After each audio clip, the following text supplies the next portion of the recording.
Oh, sorry. Thank you, Puneet, for the video, and we thank you for sharing that. Puneet has been very, very helpful in the organizing committee of the conference. We thank you for thank him for his contribution. So what we do is quickly. I think Richard is just fixing his video, so he'll join in some time. In the meantime, let me just start off the proceedings, and then accordingly, I'll introduce him back. So I'll just quickly go through the panelists. Mr. Pedro Correa, senior sports and event consultant, welcome. Mr. Mel O'Connor, hi Mel, CEO Okulo.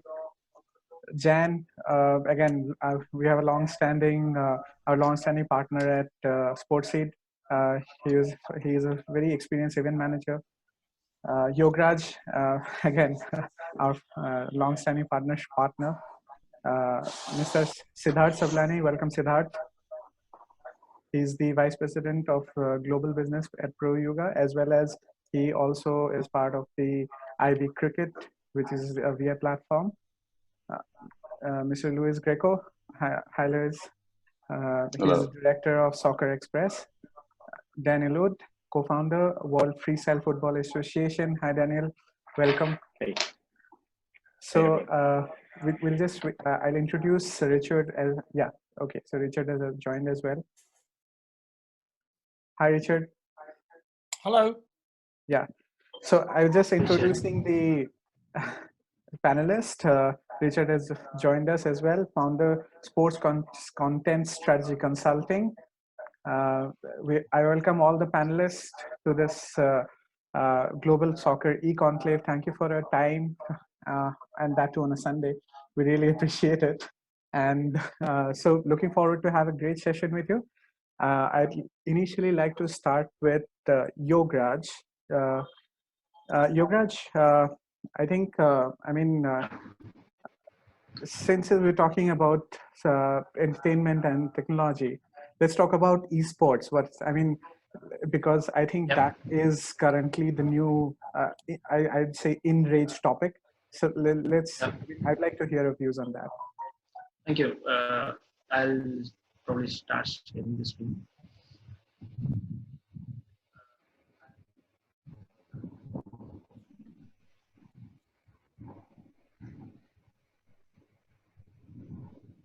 Is it by screen sharing? Yeah.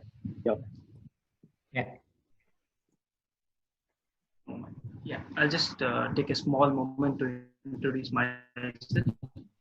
So I'm Yograj Kumar from India. National Football Business Institute from Belgium in 2017. Post that, I've started working after my internship. It's been a brilliant journey. My role is predominantly international marketing and global business development. Originally an engineer, was not very happy about work, but was very passionate about football and had heart for business. So tried to proceed towards this direction. And right now I'm also voluntarily consulting a lot of organizations in India to help just football everywhere. So this is my journey. So now let's get into esports. Okay, so since there will be a lot of delegates who will be new to sports, maybe I'll take a small introduction as well. So what is this esport? When it comes to football, it's a traditional sport, is all we know. What is so specific about the digital aspect of it? Maybe I'll start a small story. Like, especially I'm a 90s born kid, so I'm born in 92. And like our generation is one of the most gifted because we played the traditional sports in the field like football or cricket or basketball, but we also got introduced to like digital the handset games, and then we started playing this cassette games where 99 in 1 or like 200 in 1 games. And then we moved on to the PC version of games, and we also ended up in now playing PS4, and now PS5 has released. So it's a special kind of a generation where like we've gone through all journey of this the playing of the games. So back in, say, at the start of 2000, maybe I was playing FIFA. in the EA Sports versions, and my brother, who's a little younger to me, used to be playing Dota, so data the defense of the ancients. So I wasn't too interested in the sport, but what happened gradually was when it was about 2009 or 2010, my brother used to be watching YouTube videos of uh, this Dota. I was like little amused. What is happening? I mean, like this guy used to be playing games, and suddenly he's watching hours and hours of videos. I was like intrigued, and I went and went to him and asked, and he said like there are two players, top players who have played the game and they've recorded the game and they put in YouTube, and he said it's very interesting. Okay, then I realized, okay, this is something different which is happening. But by the end of this decade, it's almost become a separate version of the game where like it has become live and people play online regarding the games where like people also watch in large numbers. So this has become a true version of another version of a sports, and be prepared. It is heading in a little different direction towards to the traditional sports.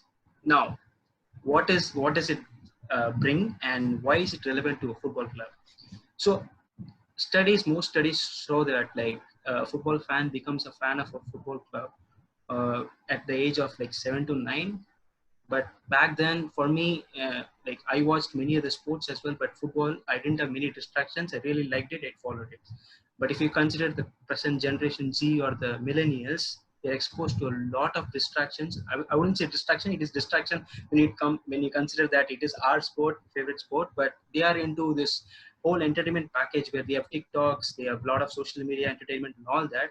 So it becomes a very difficult thing for them to associate it with the traditional sports. And this is the challenge for a traditional sport, how to attract or be part of this younger generation. So the esports is a platform where like these traditional sports can reach out to the new generation and offer them and offer them themselves where like they can get attached to the football club through esport. So in esports, there's a vast variety of online gaming community and also fans of online entertainment technology where they come together. And if a football club is able to present themselves there, I mean, it's a brilliant idea to reach out to the new global fans. So this is on the football club aspect. And when it comes to leagues and tournaments, I mean, like AIVAR is part of La Liga, and La Liga, for example, like organizes these La Liga all through the year, where they simultaneously run games along with the regular fixtures. For example, if there is a game between Athletic Bilbao and Eibar, the day previous to it, there's a version of the game going on. It becomes a little interesting factor where like people compare, okay, that happened in the version and this happened in the real version. So it's a little exciting and a chance where like people who are attached to the La Liga version can also be attracted to the La Liga in real. So this is the metrics which is happening beyond all these things. So is it just football is what the football clubs are looking at? I mean, like football clubs, every top football club have their own esport teams and they are competing in the highest level of tournaments across Europe. But certain clubs, there are also like they're also like hiring their own players and asking them to play in other games other than even football. For example, I think Barcelona has their players on even Rocket League or like other version of esports, and it's very fascinating what the extent of how the clubs are going to be present among the new generation.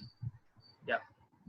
So I'll like to take you through what is happening at AIVAR. AIVAR is a very modest club, and we've started our esports plan in 2018.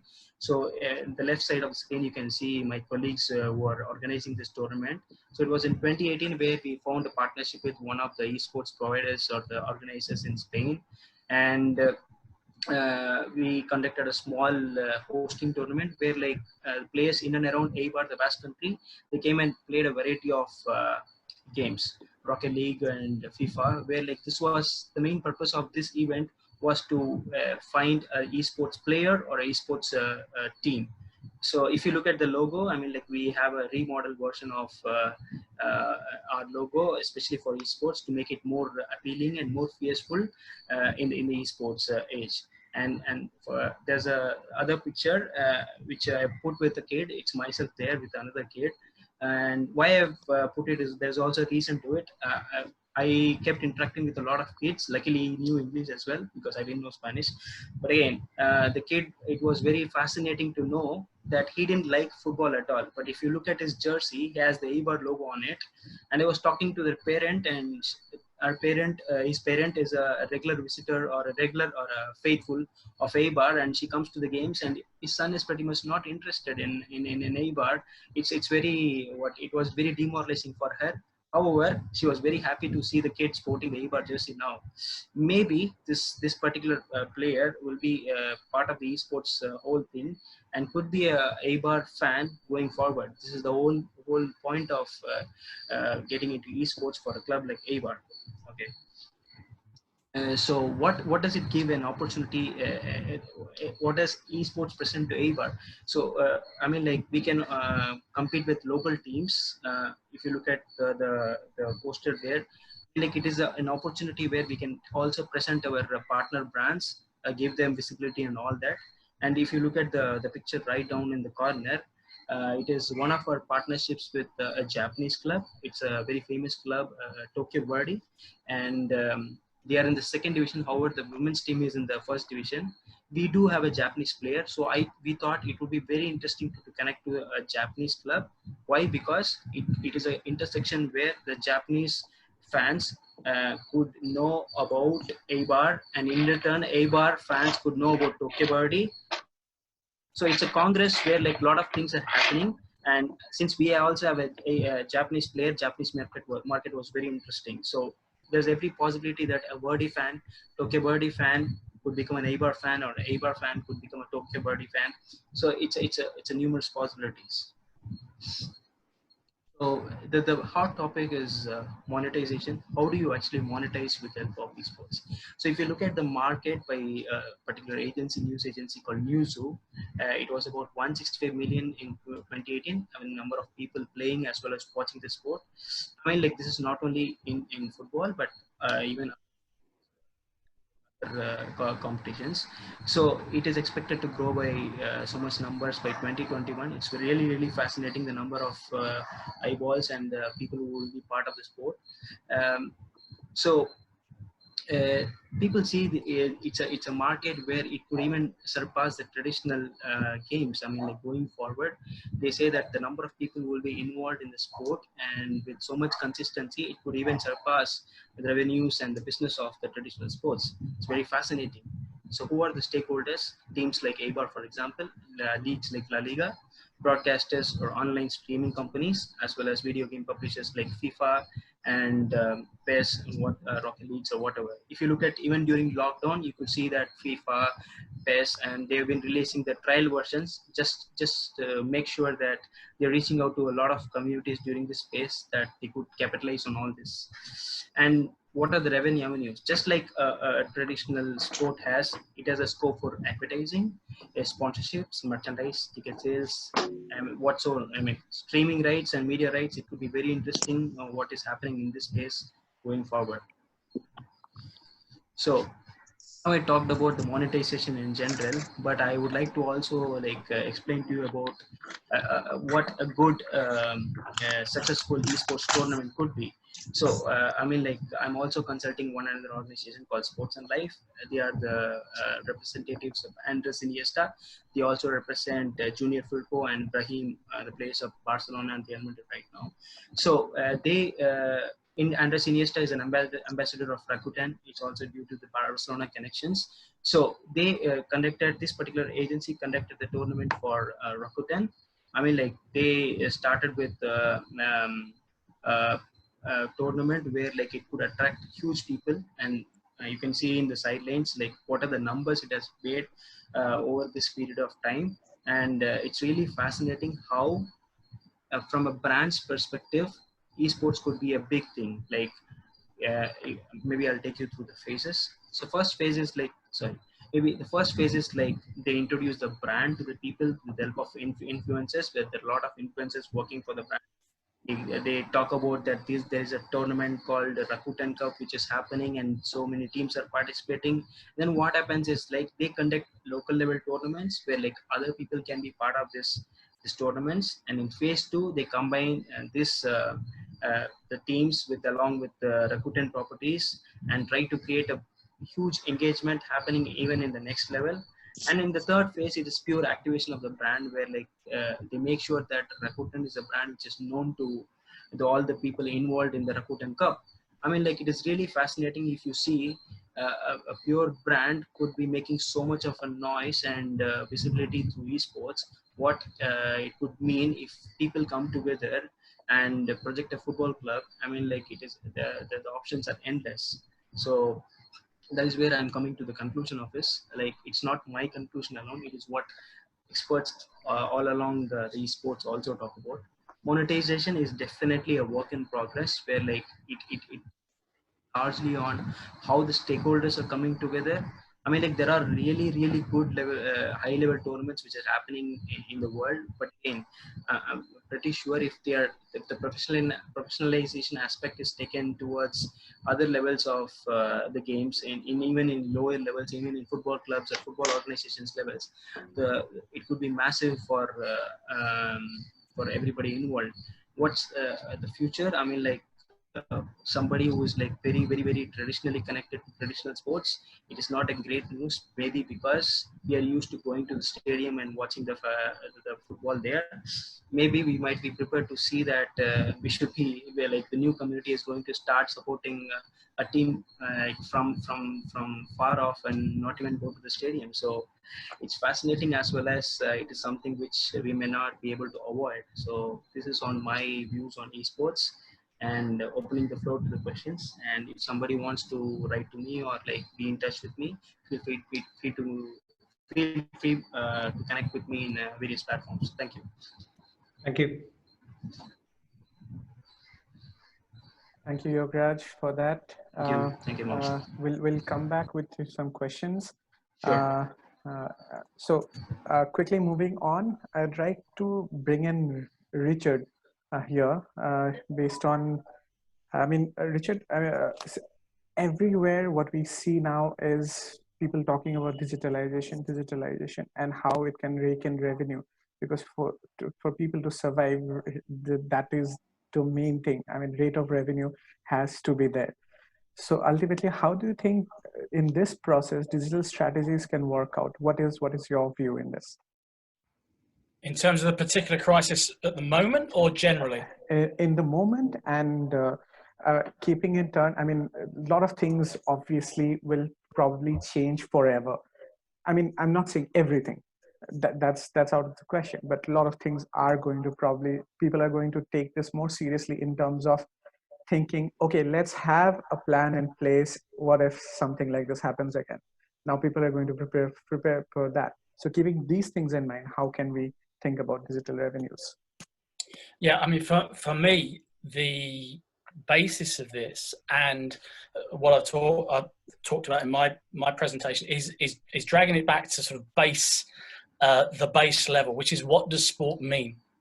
In that there's an old statistic that you are more likely to change your spouse or your bank account than your football team. Certainly that's true in England. It may apply to IPL teams or rugby teams or whatever.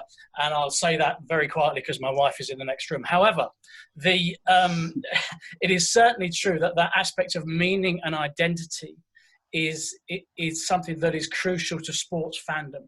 So I've always argued, and what we've always tried to do in the clubs that I've worked in, is to try and deepen that sense of meaning. For example, the banner behind me, Keep Fighting, that's at a Major League Soccer club where I worked, where they were only 20 years old. They didn't have a deep culture.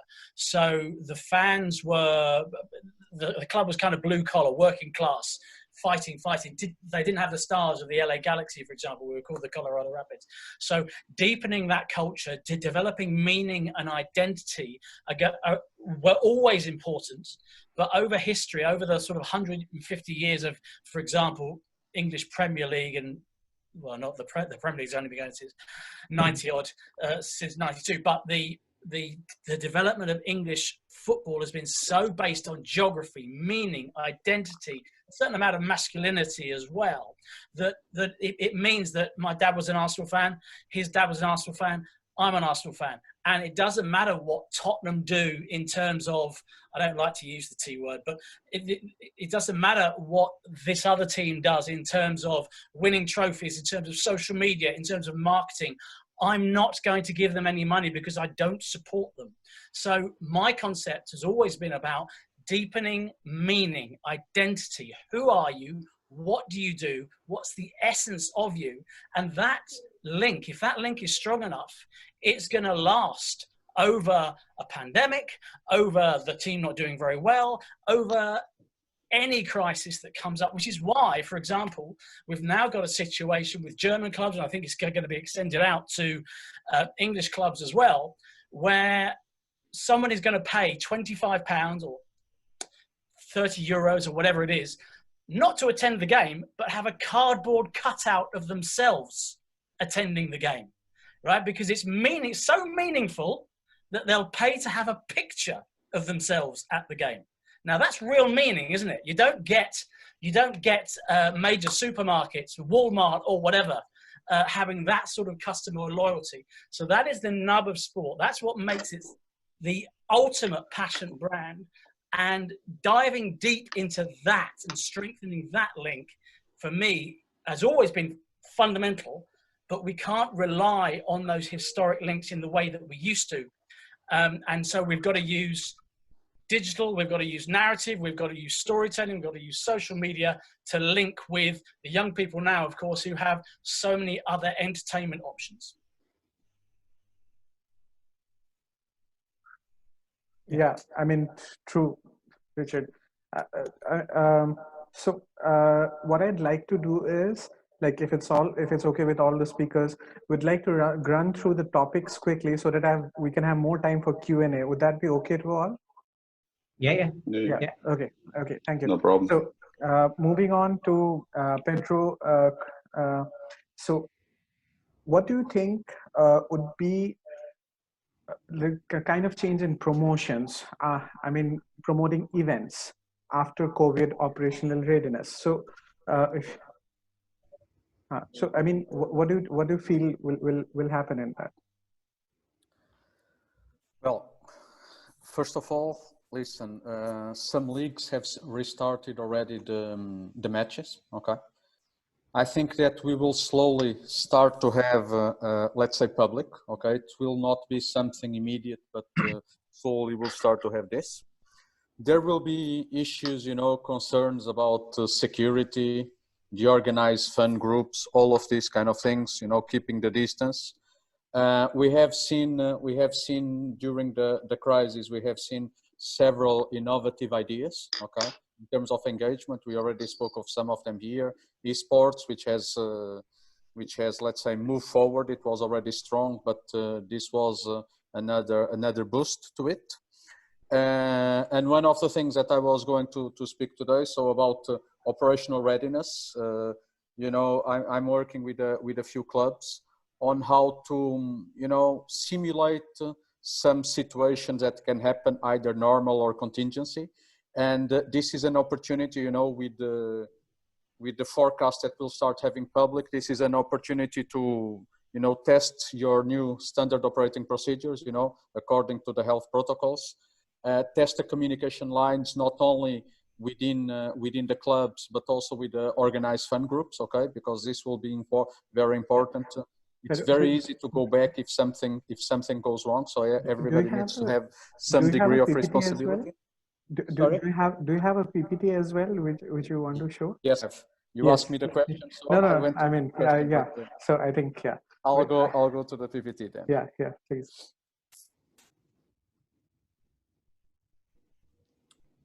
Okay, can you see it? Yeah. Okay, let's move forward then. If you could just full screen it. Yeah.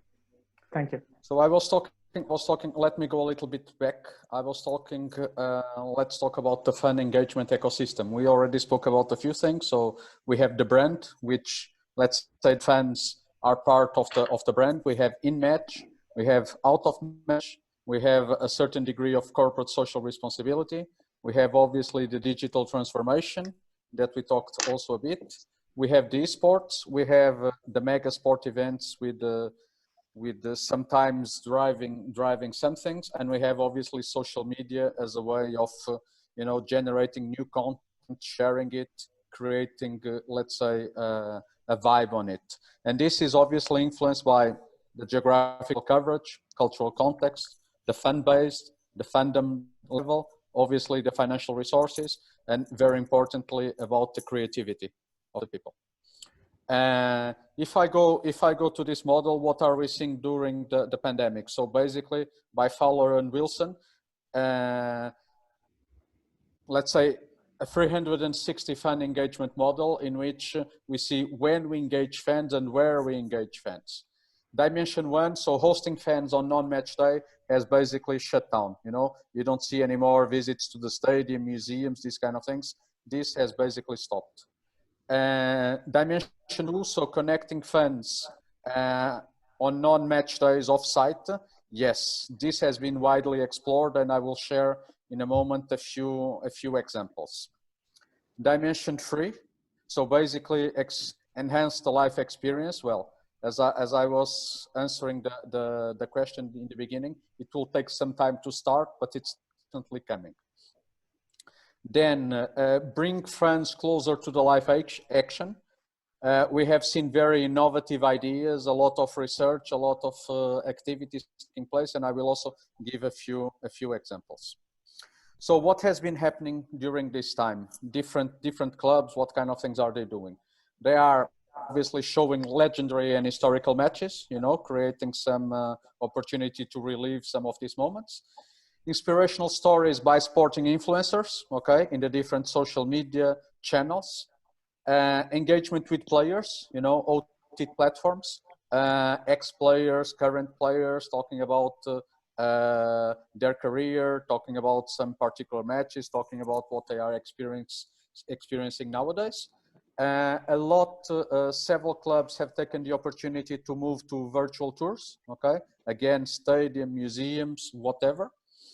The activities in social network, in apps, quizzes, videos, photos, which is also a bit related to the part before. These sports challenges, I will show two examples, and then a series of other initiatives. One example was this Stay and Play Cup with 20 professional football players.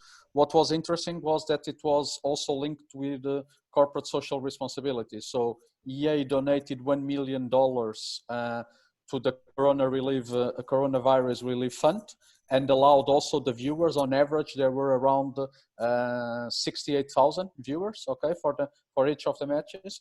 They also had the opportunity to donate. We have seen UEFA with what they call the new tournament, the Euro 2020. So as they could not do it this year, they launched it, and Italy actually won the Euro. Let's see if next year this will also come through. Now, examples during the pandemic, some of the things that I was saying. This is in Denmark, with a Zoom meeting on the giant screen. So the fans could were at home, obviously, but they could also watch the matches, and the players could have a sense that somebody was there. An example from Korea, filling the seats with fans. This is an example in my home country, Benfica. So basically, they have a 65,000 stadium. They invited the fans to occupy their seats with the scarves, okay? And now on the LED board, you are seeing the thank you, fan number, whatever, something like this. So it created a nice environment in the stadium.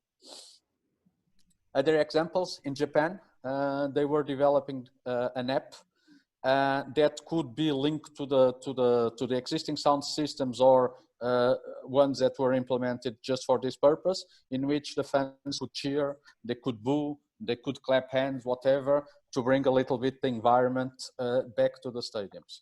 This is again an example from Denmark, in which they are using the parking lot, for a public viewing of the stadium. Well, there are many others. I just chose these ones. Then the second part, still one that I thought it was interesting, a club, FC Leipzig from Germany, from the regional league, so I would say 4th division. They were obviously having some financial difficulties, and basically they hosted what they called a match against an invisible opponent. Okay, they created a lot of vibe, a lot of interest, and in the end they sold up 152,000 tickets. Okay, they won the match for 5-0, so it was something interesting. But they had people contributing to this campaign from many different countries in the world. So another form of engagement. So what is going to happen? What I was talking a little bit about in match fan engagement on the matches. So we will see the restart of events with increasing numbers of public. In Portugal, for instance, the matches started without public, but after the first match, the clubs, there are already discussions to allow a certain percentage. A clear protocol with the health authorities. Okay, so how is this possible? How can we move steadily forward and not having problems and having to go back to no spectators or no matches? Adaptation of the clubs of these standard operational procedures. The questions of the organized fan groups, that normally are quite together. They have, let's say, activities, group activities, and so on. So how are they going to behave? We already had some experiences. Okay, the fans could not enter, so they decided to come outside of the stadium and cheer from outside, which was a bit of a challenge. The health and security concerns, obviously, that we were talking. The risk management, risk crisis management. Okay, so if something happens, how do you solve? How do you handle this? And as I was mentioning, then one of the things that I'm doing with some clubs, it's operational readiness methodology. What does it mean? Well, in general terms, the organizations normally have their operations and events on a daily basis, and the operations are based on an organizational structure, the standard operating procedures, and an established decision-making process. What can cause failure in normal situations? Human error. Some of them don't have the standard operating procedures, lack of knowledge or failure to comply with them, and then contingency situations that can happen. And what can it cause? What can it lead to? Reputational damage, financial, third-party liability, and other risks. So usually what is done, like in major events, I've done this in several, from Euros to FIFA World Cups and so on. The organizers invest in a tailored, let's say, operational training suitable to handle specific situations. And the methodology that is normally used are tabletops or simulations. So I just focused today on the part of the tabletops. What is it about? It's a set of simulated scenarios to test hypothetical situations, plans, policies, procedures, teamwork and cooperation, as well as the operational readiness and reaction to standard and contingency situations. So the tabletops, this kind of training is conducted in the form of a meeting. It's the discussion of scenarios that simulate these kind of situations and involves the key operational structure. Group discussion on how to tackle some of these situations if it happens. Okay? And it's this methodology is a low stress intensity environment. Okay, simulations, it's a little bit more stress. What for? As I mentioned, to test these SOPs, plans and policies, to identify what is missing, identify gaps and weak areas, prevention, protection, mitigation, clarification of responsibilities, and obviously testing the communication lines, the decision-making process as well. So basically, you know, the COVID is a contingent situation. There are many new things. Nobody was really prepared for it. The health protocols are sometimes tough. They are also changing a little bit with the evolution, with the experience on how the things go. And it is important that the clubs, the event organizers, that they are prepared for this. Okay, thank you. Thank you. Thank you.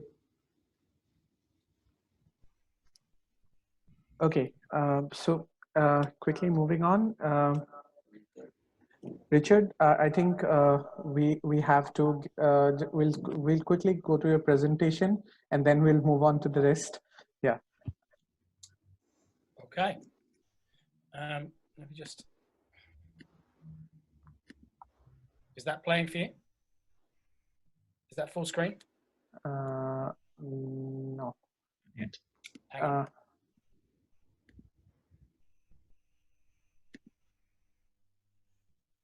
Okay. Yeah. Is that good? There Yeah. we go. Perfect. Hi. Okay. So my name is Richard Clark, and I was asked to talk about football digital media revenue. Some links for me to contact me there and what I do. 2 sentences on my background. I was the first website editor at Arsenal Football Club, worked there for 15 years between 2002 and 2017. And for most of that period of time, until 2015, I was running the content strategy. So I took them into the social media era. Went to Major League Soccer, worked in Colorado Rapids for 2 years as Director of Communications and Digital Media. Came back to London, and for the last 3 years, I've been consulting and lecturing. So most of my time has been working with the Indonesian Football League, worked over there for 2 years, and working in the UAE at the moment or with their pro league. So there's my podcast on how to contact me. Okay, so mine is a very minimalist talk in comparison to the first 2. I'm just concentrating on words. So and I'm concentrating on the, as I spoke about in my previous answer, the meaning behind sport. Because if you want any digital model to work, you're going to have meaning, you're going to have identity. As I said in my previous answer, I'm an Arsenal fan because my father was an Arsenal fan, and my father before that, his father rather, my grandfather, was an Arsenal fan. The interesting thing that is that in the recent 30 years or so, we've seen sport become a business. And just like the global economy, you've seen efficiency take over resiliency. And in a period of time now, where we have a global pandemic, a little bit similar to the global crash of the financial markets in 2008, that tactic is not working for us. So what do I mean by this? What do I mean that in the previous 30 years, efficiency has taken over resiliency in terms of importance? Well, you see it in terms of global economies outsourcing. Sorry, companies within the big global economies are outsourcing. You're seeing US not making its own products anymore. The UK not making its products anymore. It's outsourcing it to places like India. And the interdependencies that we see as a global economy are now being severely tested. As a football club or a sports organization, you've seen people chasing success and chasing revenue in order, they say, to chase success. Okay, so what I'm arguing now is we need to have more resilience over that efficiency. What I mean by that is we need to be doubling down on what our teams mean to us and what identity they give to us, rather than just chasing success. Just to go back to the financial side of things again, you have someone like Warren Buffett saying that when there's a financial crash, you find out who's been, when there's a financial crash, his argument is when the tide goes out, you find out who's been swimming naked. And in times like this, certain clubs will be, and sports organizations will be exposed because they haven't looked after their core support, they haven't looked after their identity, they haven't looked after what they mean to their supporters. And behind that, there's questions of what do we want to be as a club? Who do we want to be? I'll move on to that in a second. So how do we reset this? How do we talk about this and change this? Well, for me, it's about really making content king. really making content king. Because in the previous scenario where profit and money is above the resiliency of your club, I would argue that success has been king, money has been king, and that money has been king, they argue, because it feeds the success. Certainly content and the narrative and what you do as a club is not king. I do not know too many football organizations, sports organizations that have a content person truly leading the business or in the top 2 or 3 of the front office.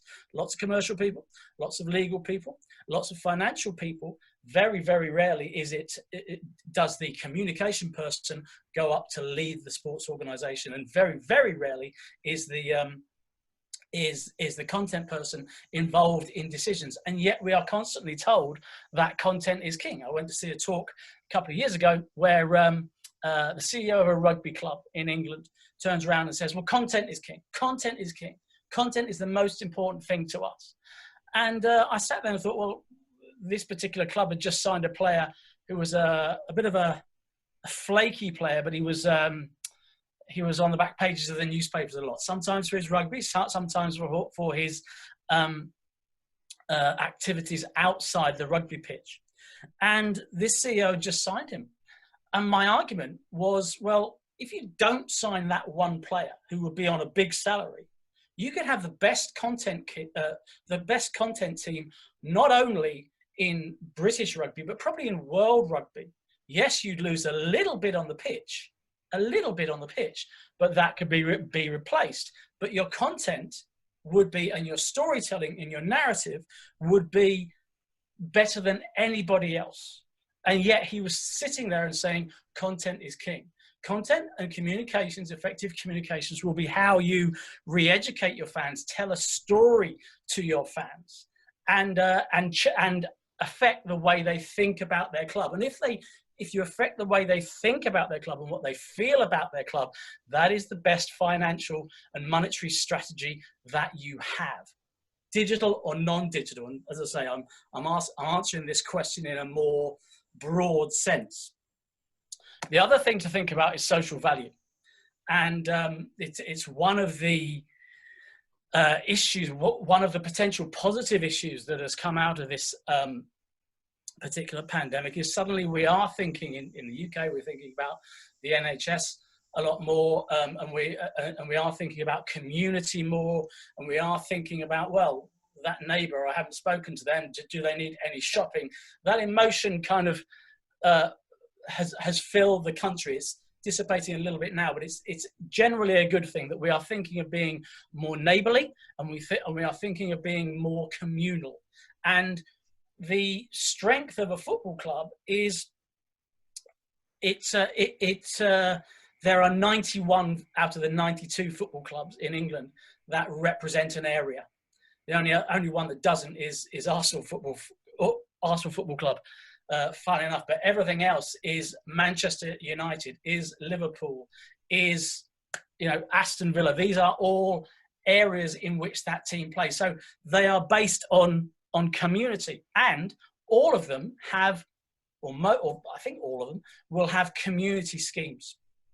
Yet again, those community schemes and the people that run those, and football does a heck of a lot of good in England with regard to these community schemes, but they will not be running the business. They will be football clubs that happen to have a community scheme.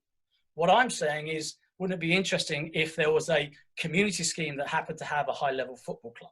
And I think whether it'll become as broad as that and as basic a change as that in the years to come, I don't know. But I think we can move a little bit closer to greater parity, because the business models that are underpinning the sports industry, certainly in the UK, which is basically media rights, and commercialization and fan attendance, all of those will be under scrutiny on the back of this pandemic. So doubling down about what you mean to your community, your social value, linking up with your council, and of course, just going backwards, making really good content that tells that story, will be crucially important. crucially important to how clubs, and of course the way they tell that story will be mostly digital these days because of social media is ubiquitous and extremely cheap. So going down, just reiterating my overall point, greater belief in what your club is, what they stand for, what they mean, their identity, will lead to greater support. We're always being told that millennial fans, Gen Z, the younger people in Gen Z don't just want to work for financial gain. They want to work for what something means to them. What is their social good? What is the point of your company? What is the point of your firm? Well, I think we've also got to talk about now, what is the point of your football club? Is it just based on success? Is it just about winning? Because it clearly isn't, in my opinion. You look at a team like Sunderland in England, who are a very big club from the northeast of England, who've gone down twice in the last 3 years. They went down from the Premier League to the Championship to League One. And their crowds they're about to finish, if the league ends as expected, they will finish in their lowest position ever.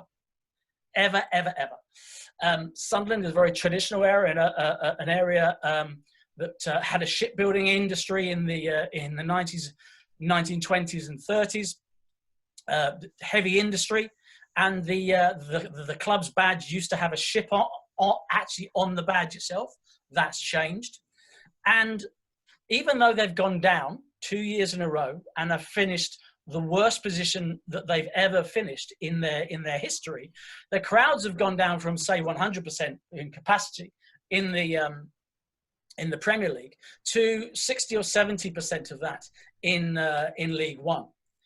So my argument is that they've gone from being successful to not successful, and yet their crowds have not disappeared because of what the club means to them. That identity and that belief, those stories that are handed on from generation to generation to generation. And what we need to do in this period of time is double down on that story and identity, making sure that our content strategy is clear, using all the latest digital models to do so. Because if you have belief, if you have meaning, if you have identity, fans will follow you literally to the ends of the earth. Correct. I mean, I completely agree with you on that, Richard. So moving on, I'd like to bring in Mel here. So Mel, I mean, if you could share your presentation and then quickly so that we can get all the presentations done, and then we'd go for the Q&A. Okay, fantastic. Yeah.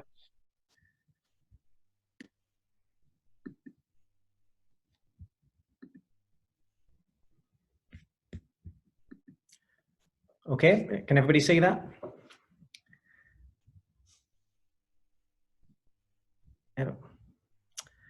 Okay, my name is Mel O'Connor. I'd just like to introduce Oculo to everybody. Thank you. So what is Oculo? Oculo is a training system like no other. We do not teach technique. We do not tell the athlete what to eat or how to hydrate. We can't make the athlete run faster, jump higher, or have better agility. We do something different. We work behind the eyes. We make the athlete better able to see the ball and quicker with objective, unparalleled science. This gives the athlete more time to make a decision, more time to think about their next move, the move after that, and then some. Oculo provides a quick, natural way to improve above and beyond and quickly. We can improve an elite athlete's reactions and decisions at the beginning of their career, during, and even more importantly, at the final stages. We can prolong the career of every athlete, bring them back up to speed after injury, and accelerate the process of youth players from academy to first team. Oculo is something an elite athlete must have to get to the next level. We welcome you to Oculo. So I'm going to explain a little bit about Oculo. This is only an 8 to 10 minute presentation. I could go on forever. I'm going to try and be quite quick with how I describe this. So in the Oculo system, we did a visual system by around about 50 milliseconds. So if you see the white ball on the screen next to the athlete, that's the actual ball. But in the Oculo system, the athlete only sees the orange ball initially.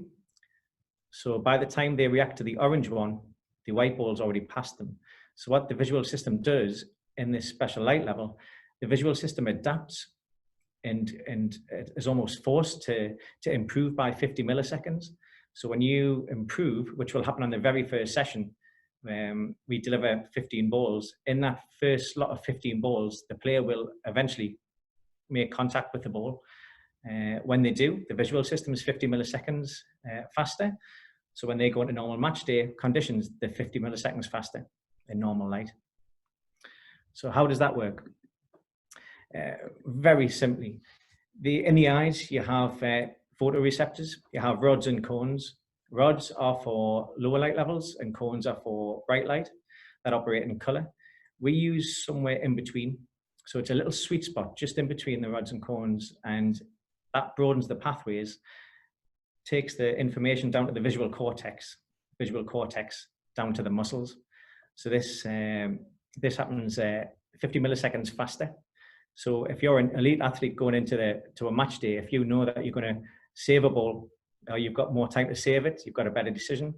Yeah, if the ball's coming in from a winger for a centre forward, you're going to get onto the ball faster. It's something quite significant. So we did several research studies at Durham University with Durham County Cricket Club, and this is one of the studies that we did. We had 8 participants train, and they were all batsmen. 4 would become professional cricket players, and we did a pre-test to see at what speed the batsman could bat at comfortably. And the pre-test showed that they could bat at 83, 84 miles per hour. Then we did a training session in Oculo. We did 8 weeks worth of training, 2 50-minute sessions a week, and then we did a post-test. And on the post-test, we had half batting at 99 miles an hour. And that was only stopped by the ball machine. They could have really superseded that. They were getting 6 out of 6 at 99 miles an hour. And then the other 4 could comfortably hit it 94 and above, with a mean being 97.2 miles per hour. So what that was 4.5 hours taking a player to almost, well, to 99 miles per hour. So for a cricketer, knowing that he can face a ball at 99 miles an hour, it's absolutely huge. We developed the cricket system. We wanted to go down that route, but we thought there was something in it for football as well, because it can happen to any sport, anything that's reactive, we can make an Oculo system. So we decided to go into football. We had quite a good network in football, and that's also my love, my passion, and my background. And so we developed this football system and tested it with Hartlepool United, with Ben Killip, the first team goalkeeper. And we did a 4-week study. And in that, we did the same test that we did with cricket. We did a pre-test, did some Oculo training, and then did a post-test. And if you see the first session, the white dot there, that signifies that Ben, at 65 miles per hour, saved 8 out of 15. That was his very first session, and that was a variable ball machine going anywhere in the goal. We did 7 Oculo sessions, which amounted to about 20 minutes. It's only 3 minutes each. And at the end, he was getting 15 out of 15 at 65 miles per hour, which is just, 65 miles per hour is the average shot in football. So he's saving them comfortably. In his words, and everybody else who's been in the system, it feels natural, and they pick up the ball much, much better. So Oculo, what does it look like? We've developed Oculo to include a ball delivery machine that fires through the white circle. And then it goes towards either a goalkeeper or an outfield player. And when the goalkeeper saves it, they've got to distribute it through one of the orange circles. They have sensors on, so we know when it goes in. And if it's an outfield player, they've got to control it with their feet in a set area. And then they've got to pass it back through the orange circle. The outfield players in a square, and we've got sensors to detect the perfect touch. So if it goes too high, too far out, or whatever, we know that that's not the perfect touch. So, and this can go from 30 miles an hour up to 80 miles per hour. Here's a quick video of what it's like in the Oculo system.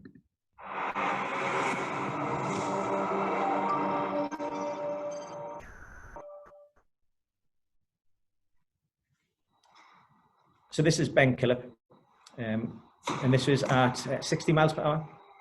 So this is him saving the ball and then distributing it through one of the circles.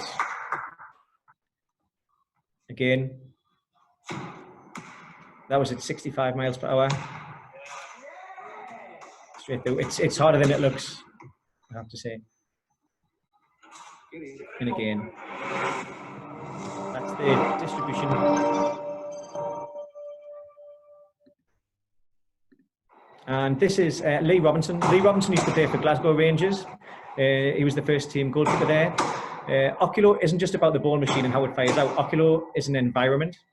So it's the environment that improves the athlete above and beyond. Lee actually said when he first did it, Lee actually struggled early on because you've really got to watch the ball. But once Lee did get it, Lee was excelling. He was phenomenal. So it's just a case of using the system. And this is the outfield. We didn't use the ball machine with this one. Again, we're just showing you that it's a system to be in an environment. Some in the box there. And these, I have to say, are the highlights of Mark Robinson putting this in there. That is not a typical session. It's very hard to put the ball through the circle.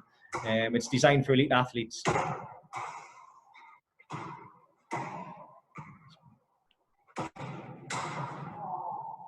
Didn't get that one in. And the system, that doesn't count if it goes outside of the square, so the system would not read that. And this is the last video. It's just to show, again, wanted to get the toys out for the goalkeepers.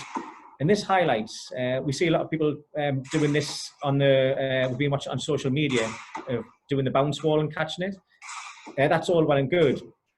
But when you're actually in the system, you need to be in the Oculo system to go that extra mile, to get those extra milliseconds above and beyond.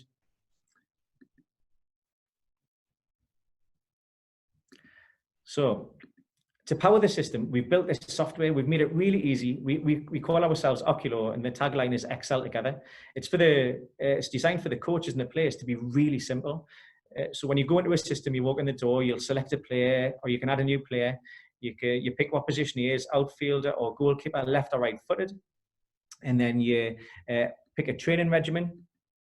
And whatever that training regimen is, that could be for the goalkeepers, it could be a variable session where it's all over the goal, straight down the middle, bottom corner, top corner, wherever you want. An outfielder, it can go left foot, right foot at any speeds. So it's really, once you pick that session, you press go. And then the software will start delivering, we'll send the signal to the ball machine, it'll start delivering the balls. It's always over 15 sessions. So if you see the grey ball there, that means the goalkeeper on this one, because it's a goalkeeper session, they've missed it and they didn't distribute it. On the second one, they've saved it, but they didn't get it back through the circle. And it records everything for the full 15 sessions. And then that builds up something that's really important. It's the Oculo score. And we know the improvement. The coach is going to know the improvement. The player is going to know the improvement. You see that in the first session. What the Oculo score does, it's almost like a golf handicap for football. So you've got to get down to zero. The closer to zero, the better for the player. And it's a really easy way of actually seeing progress. And we've also built into a league table into the software. So you'll have a league table of Oculo scores. And the system is designed for elite athletes. It's designed for the professionals. But that said, we've opened up an academy. We've opened up one, well, it's been open next week. And that is designed for grassroots. We've had too many people on social media get in saying, how can we have a session? How can we get into to do Oculo? So we've opened up an academy from grassroots and looking at all the clubs in the local area, and as well as the professional clubs.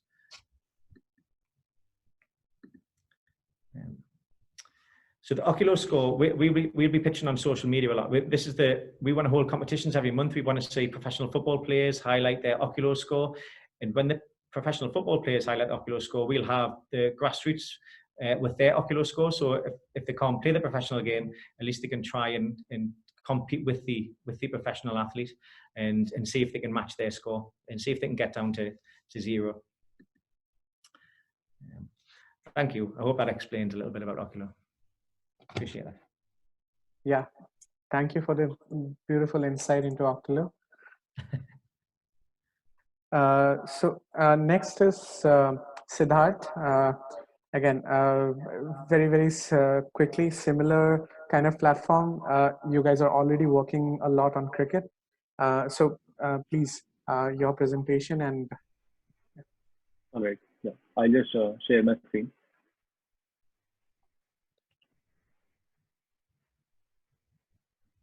Is it visible? Yeah. All right. So I will be talking about VR technology and what is its future in football. So just a brief introduction about me. So myself, Siddharth. So I've been working with IB Cricket. So IB Cricket is basically cricket in virtual reality, where you put the headset, you will feel that you are inside a stadium, and you can actually play cricket like how it's in real life. You will have a bat, and you can actually swing the ball and play like real cricket, and the player would feel that he's inside the stadium in a virtual environment. And so that's how it works. So I'll maybe a few of us might not be knowing about virtual reality. So I'll just give a brief introduction about VR, what are its uses, and how it can be again applied into football. Yeah. So just a brief introduction about VR. It's not only us. The global leaders everywhere are talking about virtual reality, how it can be. It is definitely going to be the thing in the biggest technology in the future. And right now, given this pandemic as well, we are seeing the increased utility of virtual reality coming out now. So what exactly is VR?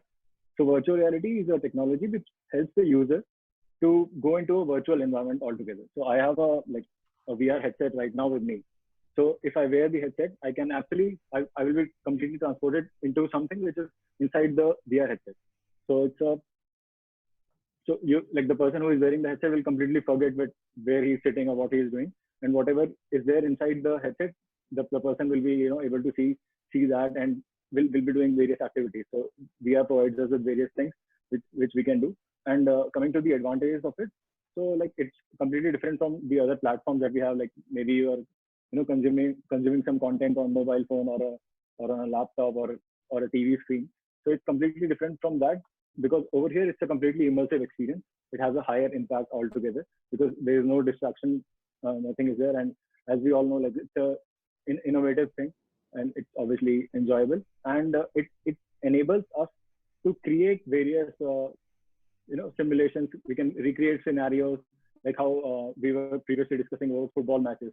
So what nowadays clubs are doing, they are posting old videos of football matches. Maybe they can recreate these moments, and people can actually watch it in VR how it was. And maybe Germany won the World Cup in 2014. So how was that situation then and there? They can recreate in VR. So again, these are the various things which are possible through virtual reality technology. And now I'll quickly move on to the applications of it in virtual reality, applications of it in football. So when we are talking about VR, so primarily in football, it can be applied in I would say 2 different ways. So first thing is obviously into training. How Mel was also talking about about training. So an additional on top of that can be maybe using virtual reality as well. So if we have a VR headset along with what you guys are doing, maybe it will help more in getting the training part. So within training also there can be different types of training. One thing is obviously the tactical training, where we can tell people about how what are the different rules of football. They will get used to it, and then they will start understanding what the game is, start understanding game from the perspective of the players. So that's more towards the tactical learning of it. Then secondly comes the psychological training, where players can learn how to condition their mind, how they can train themselves or become calm or become more activated before the game. So those kind of training or sort of soothing things can be done through virtual reality. And secondly, like the second application would be into fan engagement. So again, like as we are saying, like virtual reality, since so many things are possible, as I was just now discussing about like how we can recreate various scenarios. So there are like immense number of possibilities that we can actually do. But two major ones I will be discussing today is one thing is broadcasting. So how it can be used in actually broadcasting, where commentators can use it, or as player or as fans. Fans can be actually viewing the whole stadium through virtual reality. How I think, yeah, like earlier Pedro was also mentioning how there are various stadium tours you can take or a museum tour. So those are actually possible through virtual reality. And also apart from broadcasting, there's the real experience part, which we are also doing in IB cricket. So as I was telling about IB cricket, like where you put the headset, you feel that you are in the stadium.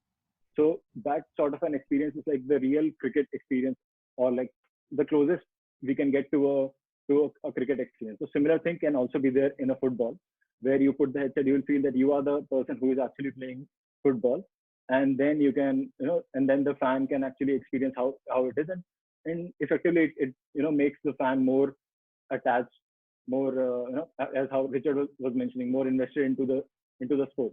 So that's how like we build the interest altogether. All right, so like I'll come on to training. So like just a few stats to build onto why we are using virtual reality right now. So like the first one, if you see over here, is about memory recall. So as compared to a desktop, if we use virtual reality, it has been seen that there's a 9% more accurate recall. So if we are training someone on a computer as compared to a VR, we see like they remember things with 9% more accuracy. And similarly for the response time. So if like the response time of people after they learn something in virtual reality is 12 times faster than traditional learning. So these numbers might not be as significant as they seem, but in the right situation, this can actually mean the difference between winning and losing. So that's where we are coming. And in fact, like not only like just digressing a bit, it can also mean difference between life and death when we are talking about training into military and things like that. So this is how VR is actually helping in other fields as well. But coming back to football again, like so as I was saying, if people can actually train in this, and that's what brings the difference between winning and losing. Yeah. So I'll coming to football, VR training, like football training in VR.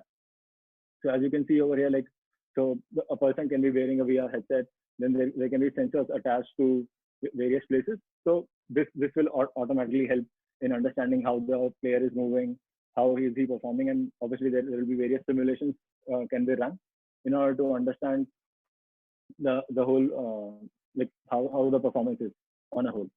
So now coming to the tactical training part. So as I was saying, like tactical training is basically about like understanding the sport, understanding how the players perform or how they play. So firstly, as I think Yuvraj was also mentioning about how like the new generation, the millennials, the Gen Z, they are more into tech. They want to, they are into esports. They want to learn more hands-on experience. So that's where VR comes in. So if someone is completely new to football, so learning through VR would be much more better for them, and they can understand what is the feeling of actually playing outside. So you can mentally train yourself before actually going into the pitch. And similarly, not only for like the youth, but also like players can like there can be players who can players can actually recreate sequences of what they have done. So let's say I just completed a match, and then I can recreate the same scenario in VR and see, okay, so this was the situation, and that's how I performed. Maybe this is what could have been done better. So all these analysis and understanding, identifying gaps and mistakes, this can be done very easily through VR because it provides a complete and a holistic view, which is not possible on a 2D platform, so to say. And yeah, so second part we were discussing about the psychological training. So it's basically about improving performance through psychological conditioning. So I'll just take a small example over here. So let's say there's a goalkeeper who is going for a match now. So like ideally, like the coach would want the goalkeeper to be calm before the match so that he is able to assess the situation well and then perform in a better way. So that's where VR kicks in. So we are like with the help of virtual reality, it has been proven that virtual reality can help in making people calm if we have the right videos, or maybe if he's been shown what is the situation going to be over there. So he will be mentally prepared and can actually be calm and perform in the way that's been expected. On the contrary to this, maybe we would want an attacker to be more aroused, more more offensive. When as soon as he gets on the pitch, he should be attacking. He should have that mentality. So maybe if like same thing, if he's shown those kind of scenarios where he can actually outperform the others, so he'll be automatically intrinsically motivated before going onto the pitch. So that's where like within training, it's not like it's not only about the tactical part, but also psychologically you can train just before going in, and also like tactically you can understand the rules, understand how everything works, and also understand what mistakes are being made. So that's where like virtual reality itself will help. And so now moving on to the other part where we are talking about broadcasting. So this is a clip from Monday Night Football. Sky Sports this season only they've started using virtual reality, like where commentators or the pundits are discussing about football. They are using virtual reality to recreate certain situations and explain what exactly happened in a match or in one particular goal. So I think over here they are discussing about Son's goal, what when he scored against Burnley. So over here you can see that the commentator is wearing a VR. So what he's basically doing is he's using virtual reality to there's a recreated, the whole scenario has been recreated, and he's showing it from different angles, understanding which player was there. And so all these analysis was not very much possible on a 2D sort of a platform, but now it has, like, since because of VR it has been enabled that you can actually view from different angles. There's a 360-degree vision, and you can easily explain it to the people. So again, like this creates a lot more interest in the fans, and fans also would want to definitely try these things. So that is where like the next part comes in, where fans can actually watch live matches, where they can actually feel that they are inside the stadium. Like I think how Richard was mentioning, we can actually fans are interested in placing their their placards or their photos inside the stadium. So something like, so now imagine like if they have access to something like this, where I'm a Barcelona fan, but I'm in India right now. I can't go to Barcelona to attend every match. But if I'm given this opportunity, I would definitely want to be there to feel the atmosphere. I would just turn around, see, there are thousands of fans cheering for my team, and then so that whole atmosphere, that whole thing can be brought to your home because of this virtual reality technology. So that's where automatically, like, more fans would be interested because of VR, and also not only viewing, but not only viewing like live matches as such, but it can also be from the point of view of players. So let's say I want to see, okay, what exactly the player who is running on the midfield he's seeing, or what a player who is standing at the goal, what is he seeing just before a penalty. So all those things, all those very moments can be recreated in VR, and those can be shown to people, and that's what like so fans are very much interested in viewing as well. All right. So now I'll talk about VR in fan engagement. Fan engagement. Siddharth, quickly, just want to remind you of the time. So no, I was just concluding last time. Yeah. So like I'll just take a couple of more minutes. So I'll just quickly. All right, I'll just do this thing. All right. So this is a video of what Adidas did in France.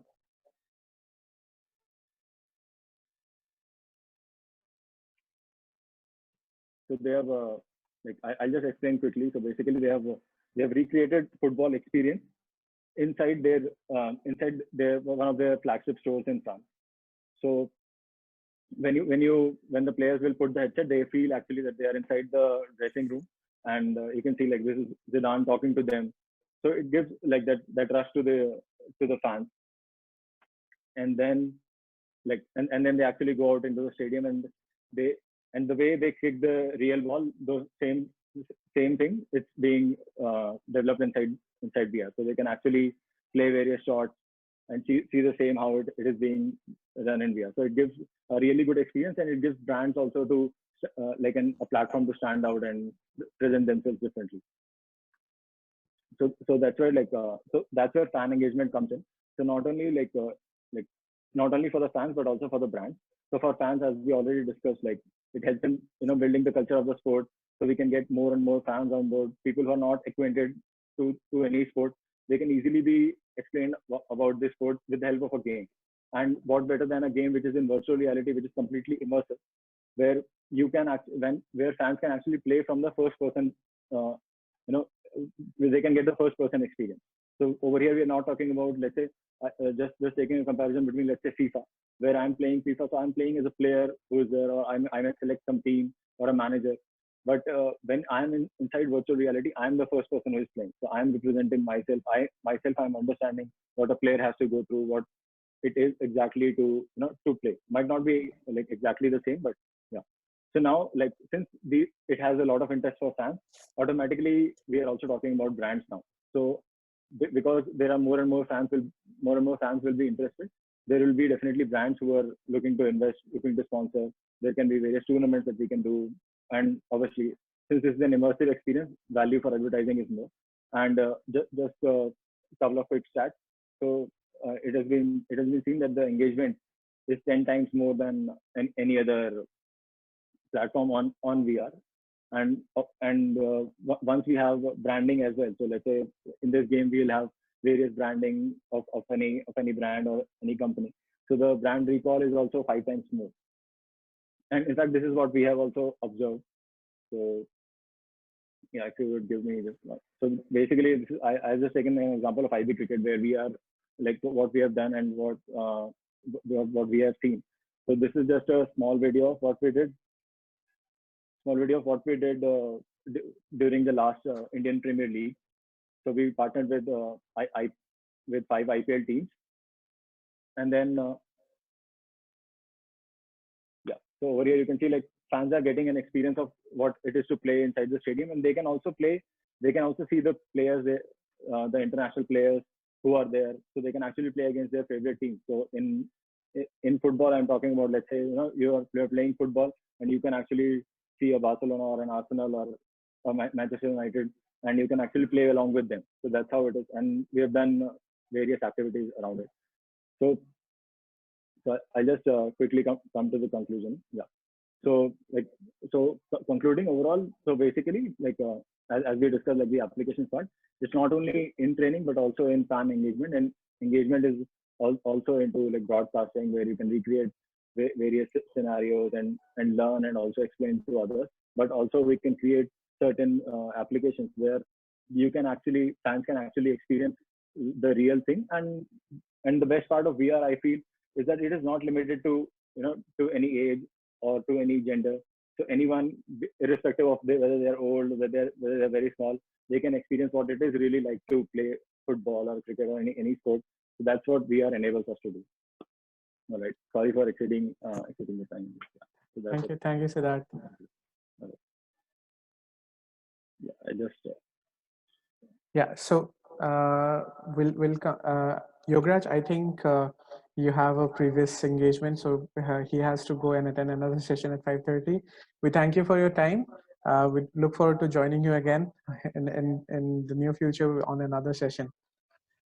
Sorry, panelists and attendees, I have to leave. I'll definitely catch your recordings and connect with you later. Thank you. Yeah, thank you.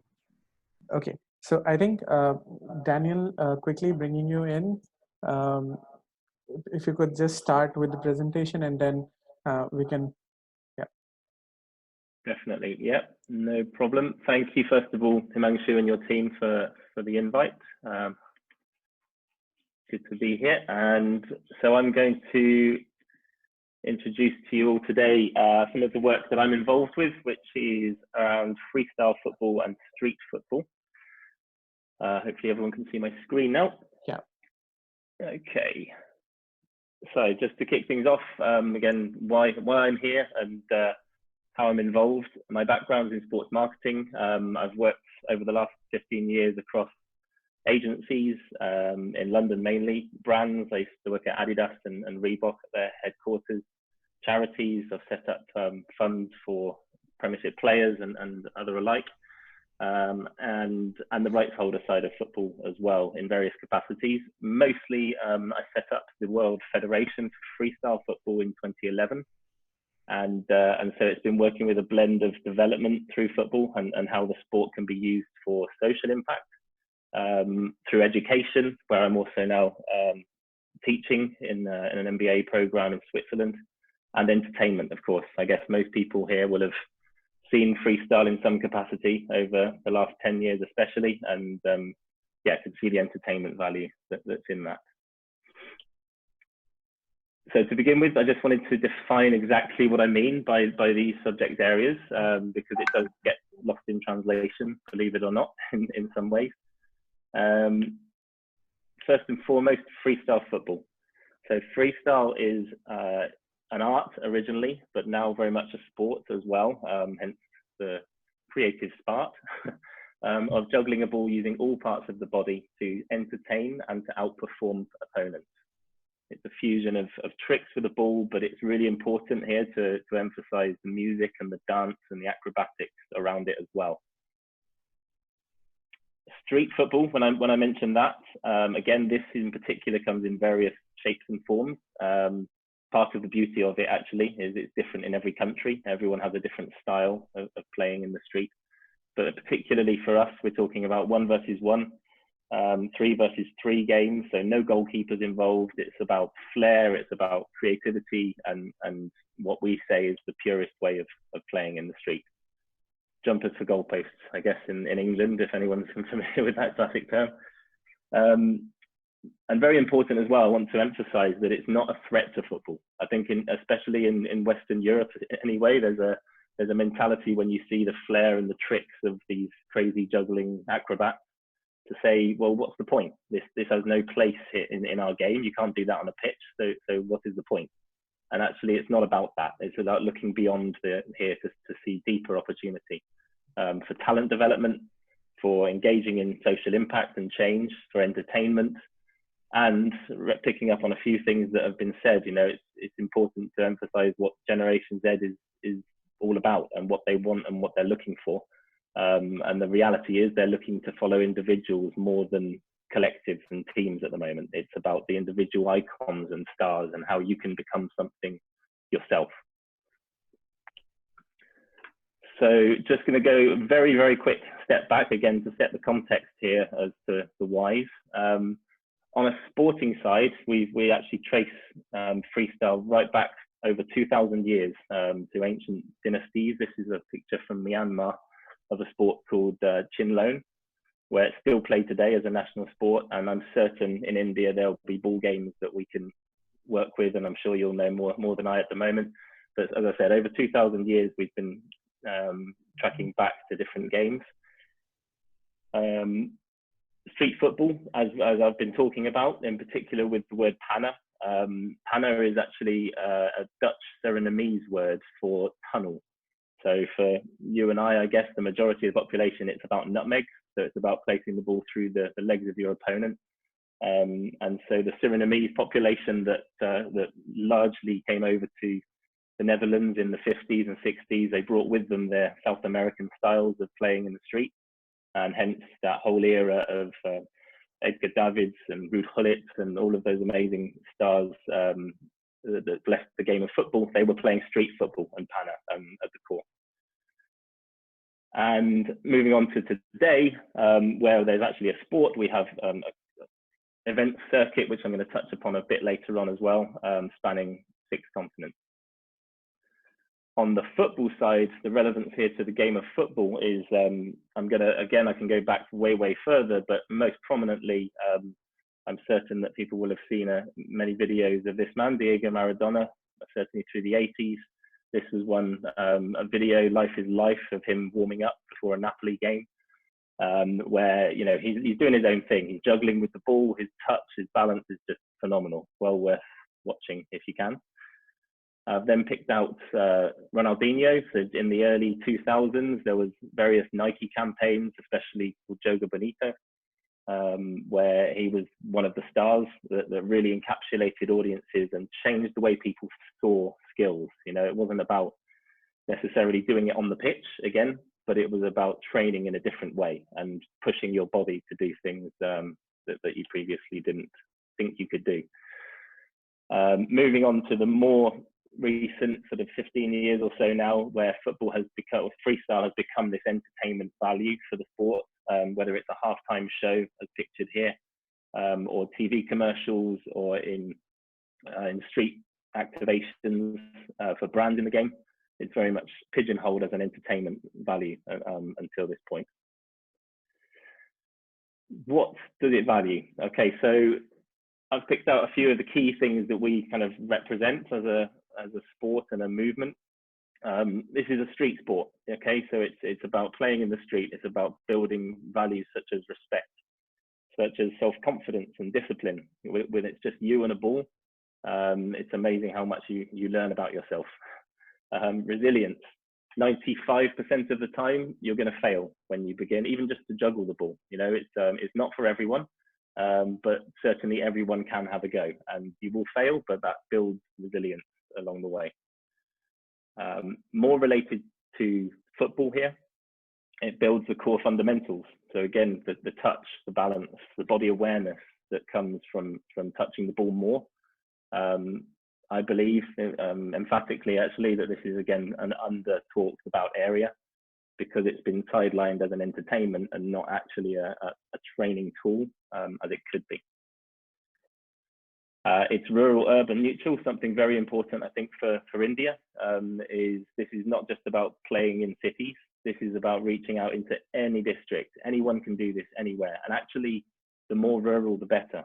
Some of the best athletes that have blessed our sports have been in extreme rural, poverty-stricken areas even as well, where they don't have the resources as anyone else, but you get a ball, you get the time, you get the focus, and it's amazing how much you can develop.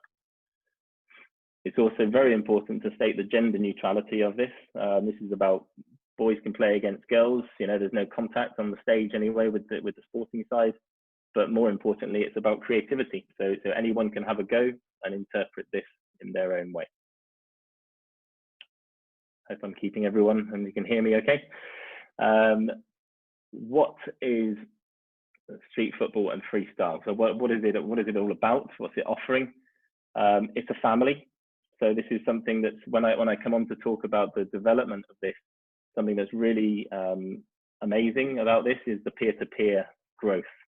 Okay, this is not about teachers saying this is how you kick a ball, this is how you juggle a ball.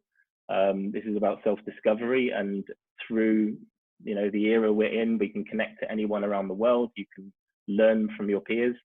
It's a family in the community sense. It's a lifestyle. Okay, it's about self-expression. As I mentioned, no teachers are needed. It's about fitness, and again, another important subject of mental well-being. This is through that resilience that you're developing, and through the social circles you can develop with just you and a ball, you can also strengthen your mental well-being. It's also a competition. I'm going to show you very shortly why, but there is a career path now. This is not just about how do we develop football players. There's also a way of, there's a whole industry to support freestyle and street football now, and to live from, especially thanks to social media. And I briefly touched on it. More touches on the ball means more enjoyment and more self-expression. So, going to move now into more of the purpose, I guess, and relationship to India. Again, I believe that India can define a new way for football, a new era, a new style of player that isn't being dictated to from someone else's system, or just because Real Madrid have a great heritage in the sport doesn't mean that everyone has to do the Real Madrid way, right? So this is about becoming unique and in its own special way. So some examples for you here. I've avoided video because I know that video buffering through Zoom doesn't really work too well. So I will, I'm happy to share links and examples afterwards if anyone would like that. But just to bring it to life, hopefully with some visuals. First and foremost, the pillar of street football and freestyle for me is about education and development. This is about building the person before the player. All those core values, especially on respect and resilience, as I mentioned, can be done so whether on your own or with a small group of people. When you have that attention span that we get through the sport, and again, numbers wise, I'll probably quote this again later, but 80, 100 million plus people every month are watching freestyle videos, they're engaging, they're sharing. That gives a great opportunity to deliver a message, to deliver education, to build confidence and messaging to young people. So we have anti-bullying programs in schools, we have health awareness programs, all through the power of the ball being at the center of that. And that's very much working with existing NGOs and the community schemes of football clubs in some cases as well. Secondly, it's a sport in its own right, as I have mentioned. So since 2011, my team and I have created a world ranking system, tiered events. We had usually, there's between 80 and 90 events going on around the world every year. We've naturally turned that to become an online thing, which is another beauty of the sport now. We can compete online through social channels and the like. Reaching millions of people all over the world. And another route, last year we tested as a medal sport in the African beach games. So there is also an opportunity to push one arm of freestyle into the Olympic world over time, as audiences again are demanding different ways to interact with sport.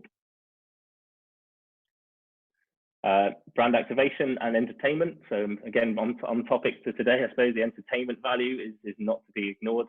How we've done that in the past, some examples again for now, whether that's in football environment. We've got two pictures here, one at the bottom in the center of the World Cup final in 2014, where two freestylers did the closing ceremony as a competition in the middle of the pitch, through to Copa Libertadores, where we constructed, it was a lot more glamorous than that, but there was a tire for Bridgestone in the center circle at the final of the Copa Libertadores.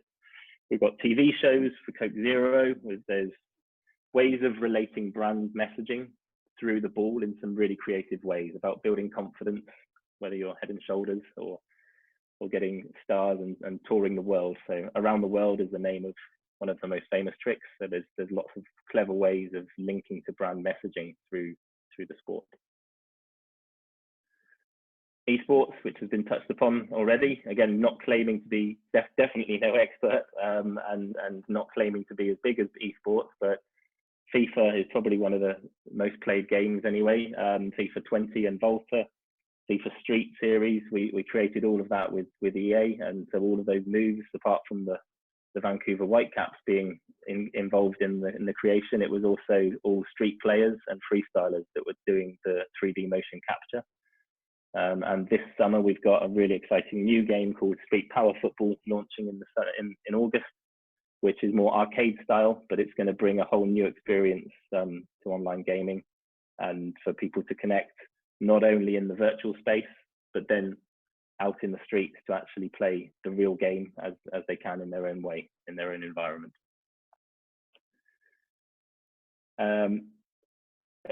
Touched upon most of these points already, but to emphasize, I suppose, this is about Generation Z. This is about now. This is about the future and growing. You know, everything can be done through the phone if you've got that, and if you've got connectivity. And it's short form, it's bursts of content that can be easily shared, which makes it very attractive for attracting those brands into supporting football as a wider sport as well. It's a way of bringing sponsorship to life. So a few lines for me now. I'm whizzing through this, I know. So Himanshu, is everything okay on time? I mean, yeah. So if you could. I've got 3 more slides, I think. Okay, So just okay. little summary now. Yeah. So okay. The opportunity, as I see it, is standing out from the crowd. It's not about big facilities or spaces. These, rural areas can thrive. Anyone can get involved. Let's celebrate the expression on the ball, and let's go back to the basics of how people started to learn. The best players from Maradona, Ronaldinho, and beyond, they weren't told how to be as good as they are. They had a certain mindset for sure, and a natural ability on some level, but ultimately they all give testament to their street football days as well. So I think that we can really celebrate that more in the future, and India has a fantastic opportunity to do so. Allow communities to take ownership. So this is not about institutionalization of owning everything. Let's allow people to play. Let's go back to the emphasis of play and how important that is for young people. Okay, popping on a couple of things that we're doing just to raise it to the group, and again, very open to always to collaborations here. 1st of September every year for 10 years now has been World Freestyle Day. This year we're leveling up to tell stories and really emphasize projects of how the ball can transform people and communities. So we'd love everyone to get involved and juggle a ball on the day. All you need is a ball, and that's going to be the hashtag. It's a really simple call to action to try and get people on the 1st of September active all over the world and highlight some of the great work that football can do. And for India, especially, something very exciting that we're launching is gully football. For anyone who's more cricket orientated, gully cricket has been a very popular way of playing cricket in the street, in the back alleys. And so we are putting together a little toolkit to, again, empower communities, not to own and to dictate everything, but to allow more people to express themselves and to play informal games, learning from how it's done in different countries around the world. So we're going to be seeding this in the following cities with some equipment and some key leaders on the ground. But yeah, really exciting initiative that will get 3v3 and freestyle football into more of a popularized way of seeing it. Here's some pretty pictures. Again, I'm happy to share all of this afterwards rather than dwell upon them all right now. So the key takeaways from me really are in 5 points are looking at freestyle and street football not as a side act, but as a pure form of football, as a way of enjoying the ball.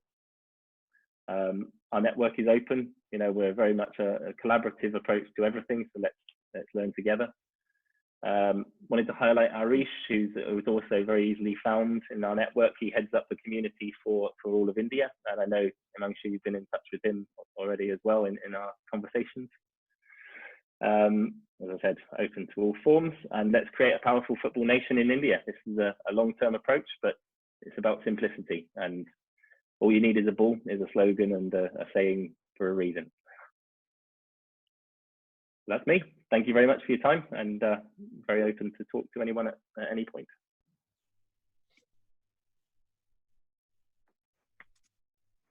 Thanks, Daniel. So moving on to Jan. Jan, your presentation, please. Okay, thank you. Okay, perfect. Okay, well, I want to try to go so fast, okay, because most of the ideas I want to share, most of the speakers talk about it. Specifically, I want to try to explain my point of view about tournaments and travel. Okay, to understand the tournaments and travel, it's so important to know what's the previous situation of the business, what happened during the lockdown period, and my point of view of the future of the sector. And then here you have numbers about the sports industry, specifically in Europe. We are talking about big numbers, and a youth business, because most of the people working there are so young, and there is moving a lot of money. They are moving a lot of money. Here, for example, you can see the Mare Nostrum Cup tournament is a small tournament, 200, 300 teams. but are moving a lot of money, are involving a lot of people. Then, of course, we don't need to talk about World Cup, the last World Cup in Russia, the numbers of there. Then that's the previous situation of the previous to the pandemic. Then during the lockdown period, we have a high impact because most of the events, most of the tournaments, the events was canceled or rescheduled. Only 50% of the previous scheduled events will take place in this upcoming year. There is a big impact because, as you know, there is small companies who are surviving thanks to one event, to two events, and the events are done, most of them, between March and September. If they don't this event, they have big problems to pay the salaries, then the impact is so important. Then during that period, as you know, traveling is not allowed. We are in quarantines and in lockdown. We are implementing social distancing. We need to use protective equipment. And the big example of that point is Tokyo. The Olympics are postponed for the upcoming year. Only postponed Tokyo Olympics have a big impact for the city, around 6 to 8 million euros. There is a big impact. Then we need to restart, and I want to try to explain my point of view about the first moment, the reboot.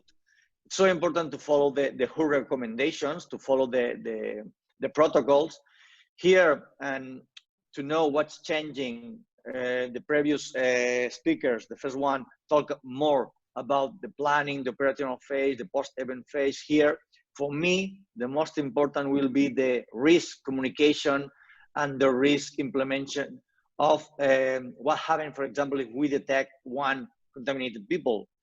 What happened? Then the decision making here, we will need to be so quickly.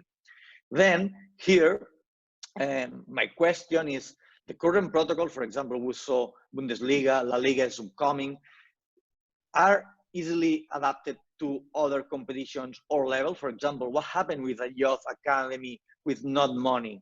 Could be adapted, the social distancing, with less of a pitch to train? That's my question, for example.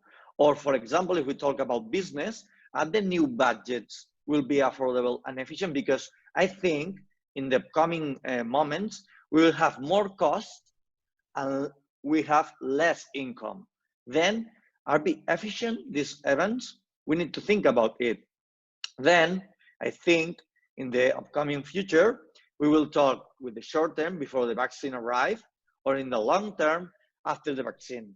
In the short term, it's so clear, new rules and protocols. It's a new reality for all of that, but we need to adapt to it. But in the long term, I think we will change our mentality. We will need to be proactive and resilient to adapt our events to a new reality. Here, for me, the most important will be to protect our team. When I say our team, I say our staff. Because if we are able to protect our staff, we are able to protect suppliers, participants, fans. Then we need to show that image. We are kind to protect our team. Then here I encourage the small entities, the sport entities, clubs, associations to lead the change, not to wait the government lead the sport change. No, try to do that. Then redefining the industry, then it's so clear that content is so important. The new technologies, innovation, here we talk about it, because we have made a lot of mistakes in the past, from my point of view. We need to learn and improve, going to the digitalization and the collaboration in the industry, because we need new tools to be more efficient. The digital era will bring us new tools to be more efficient, because probably in the future, we are not going to a massive events. We are going to exclusive and a unique experience events. Then, in the new era of sports management, for example, we talked just now about the freestyle, the new sport events and products. I'm thinking of 3v3, for example, 1v1, freestyle. Then, of course, we are thinking about virtual reality. We are thinking about, for example, the example of Zoom fans in the stadium. We are thinking about the live streamed games, not only for the professional players, also for youth. Then finally, I think esports have a big advantage of sports in the digital era. We need to learn a lot from them and try to adapt their great ideas, the great projects to the sports with the fan engagement, talking with millennials and Generation Z. Because after a crisis, as you know, there appear a lot of opportunities, but only the best with creativity, with an innovative attitude could transform the crisis in a new opportunity. Then, talking about business, in the travel, in the tournaments industry, in the events industry, I think the key will be to mix digital and tailor-made solution. We need to go to a customer-centric business. We need to think what the guests need, what the fan need, what the participating need. Are they need more tourism options? Are they need more extra activities? They need fan engagement. Okay, let them guide you to your new projects. I think will be so important because quantity now and probably in the upcoming future is not allowed. We need to go to quality, to exclusive events. And then digital era will support us to go there. Then of course, we will need to adapt our projects, ideas to a new regulations, the WHO regulations, the government regulations to be safety and healthy. And finally, I would like to talk about it's the perfect moment to use your imagination to be proactive, to be disruptive in the business. It's so important now to try to make something different, something to change the business. Finally, as a conclusion of my PPT, I will say ticketing, hospitality, merchandising, right owners, sponsorship probably will have a big decrease in the coming times. But I think the hybrid formats, for example, if you talk about mixing live streaming, the physically and the fans at home, using digital and customer as a stars of our projects, and then of course implement the teleworking, implement the proximity of the events for your neighborhoods, I think will be the key in the coming future. No more, because I have less time, but I think I make an abstract of the previous speakers. Thank you very much. Thank you, Jen, for that quick recap. Don't worry. So Luis, bringing you in, what I'll do is I have your PPT with me. I'll share that to the speakers.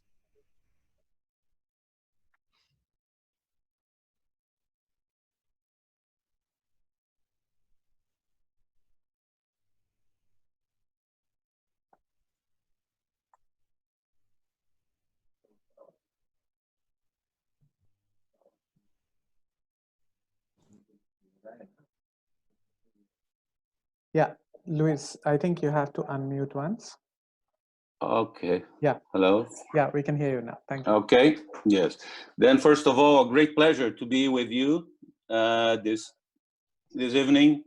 For me, it's very happy time because I'm celebrating this year 40 years working with national, international football, and 15 years working in India periodically on a long term also, because in 2007 I was technical director of Mohan Bagan Academy, and also through the years, also the last 2 years working as the technical advisor of Gokulam Kerala FC, a I-League club.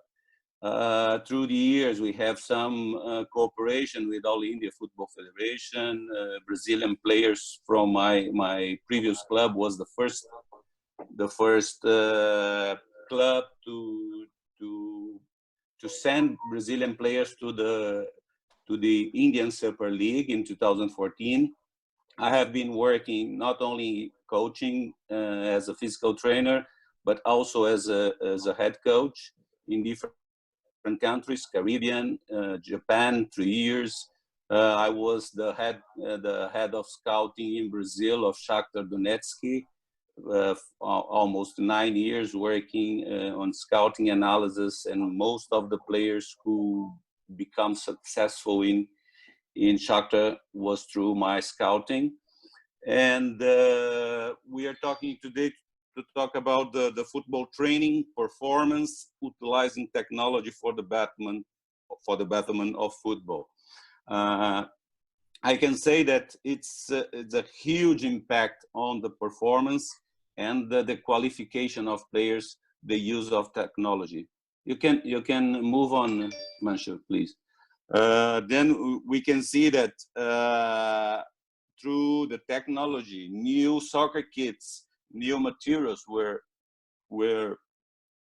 built, were made, like the balls, like the shin guards, the boots, also the materials to use during your trainings, like the GPS to control all the performance of the player, not physically, technically, tactically. New turfs also, it's important because it's about the maintenance. When you have artificial turf, you can have less costs in terms of the maintenance. And of course, the game is changed a lot, it became more quick. In Brazil, through the 20 A-League clubs, we have 2 clubs with artificial turfs in Brazil. Now it's increasing a lot, but you can see how the technology has helped a lot the development of players and the help of coaches to on the quality, on the evaluation, and also the other tools we can say about the video assistant refereeing, also the goal line technology. All these tools helped a lot football to become more fair, to take out the doubts and the mistakes that human beings have through the matches, as the linesmen, the referees. Then I must confess that technology changed a lot the spirit of football. You can imagine. Let's imagine Pele in this moment, in presently. Pele could be a perfect player, because at that time, 60 years ago, he was able to prove all his quality in terms of not only technical aspects, tactical, the very clever on the pitch. And then you can imagine Pele and the other old players with the use of the technology. Then we are going also through the scouting and analysis. We can name like Y-Scout, Instat. It helped a lot on scouting players, on analysis, on giving the good tools to look out of the players and see what kind of players you are looking for. And with these tools, with these instrumentals, you can get much more information about the player, the teams. Also in terms of analysis, you can have a very clear picture of your opponent before the matches. Then you can make your strategy to organize how you can defeat the opponent, how you can take profits of the weak points, and also how to deal with the strong points of the opponent.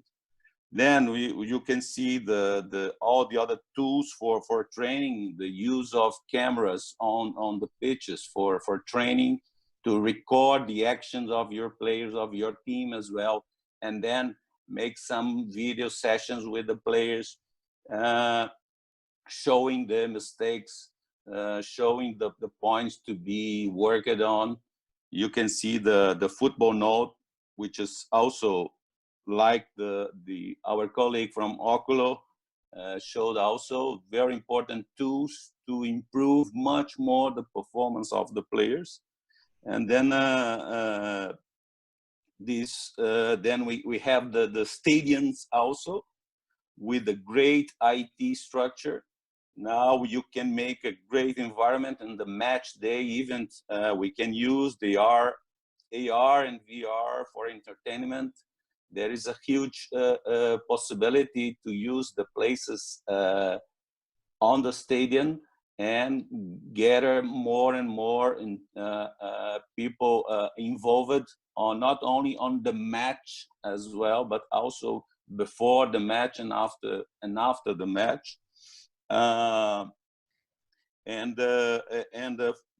Through the technology, you can see also the other tools that are being used by the TV commentators, also the other fictions, to give more information to the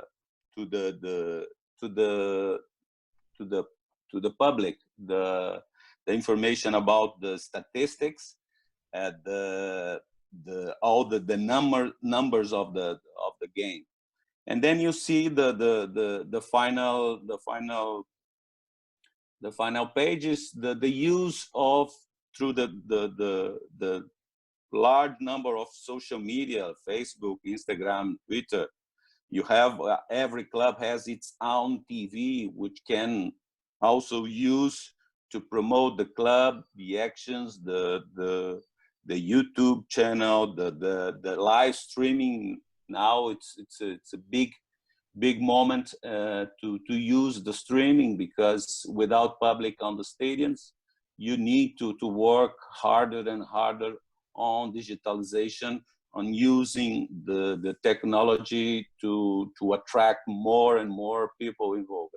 I'm personally talking now about the pandemic. It's affecting really the whole world, and especially in Brazil, because Brazil is a football country. We love the sport, and are so many people involved on football. And now we are suffering a lot because almost 36,000 people died. Still, the pandemic is not under control in Brazil. We have some places with lots of problems.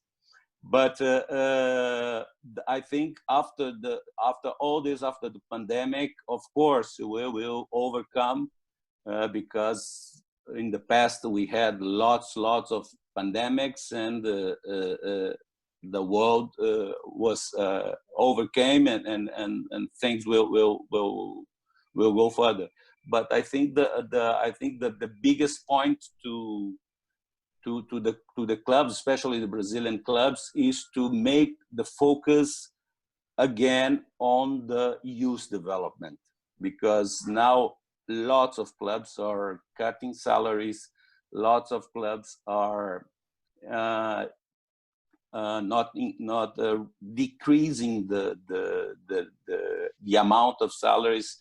They are making so much dismissal of people. But Brazil has the blessed eternal resource, or human resource, for footballers.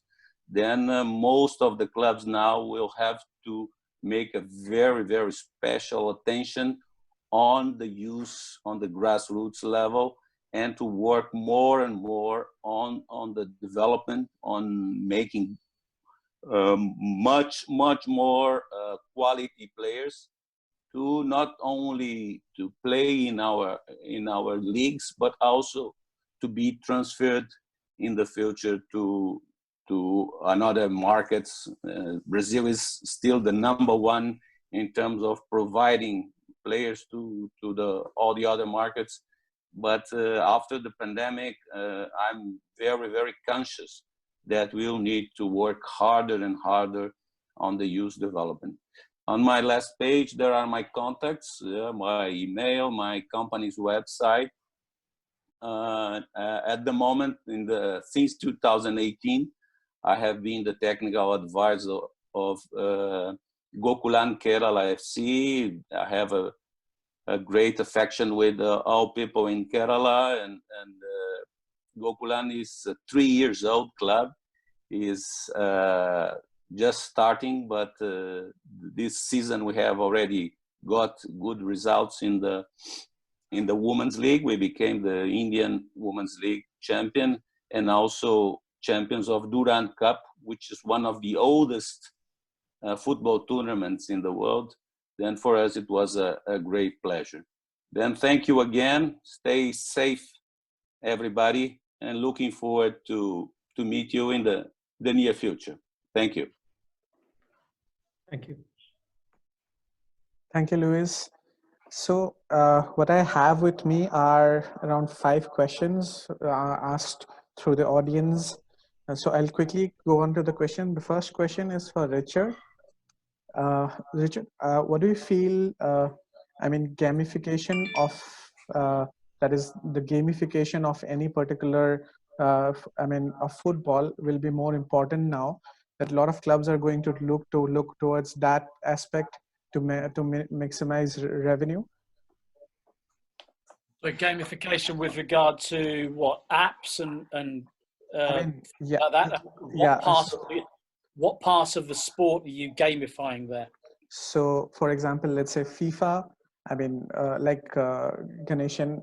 Like Yograj had shared, probably esports. Yeah. Yeah. Okay. Yeah. Yes. I've advised many of my clients to get into the esports. Well, I've been advising them for 2 years, right? And if they'd have done it, they'd be in a better position now.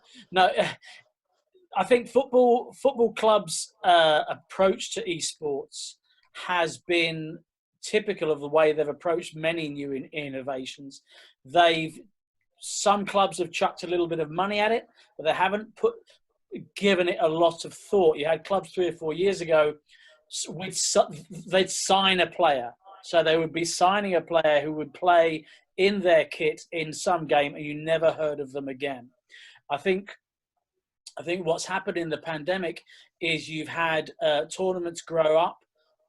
Leighton Orient ran one with, I think, 60 clubs from all over Europe, where you had very low teams playing Zenit St. Petersburg, I think it was, and Ajax and things like that.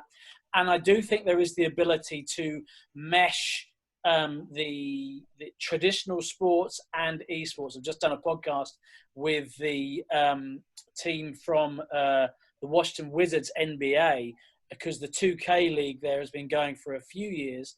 And of course, there's really some great advantages. For example, you've got what they're doing there. The esports team and the NBA team are sharing a psychologist. They're sharing a nutritionist.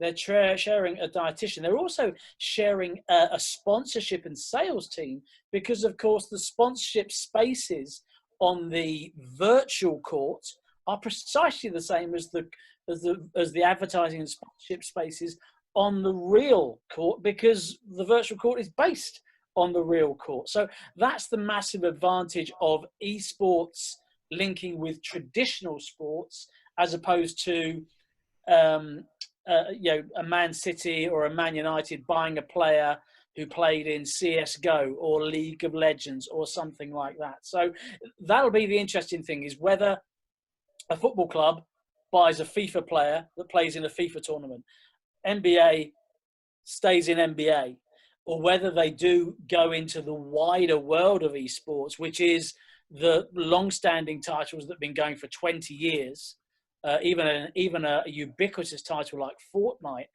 which has taken over the world in terms of recreational gaming, isn't an esports event, premium esports event at the moment. It's the older games. So there's some question marks, but I would be saying to any particular client of mine, have a serious think about it and gain a strategy.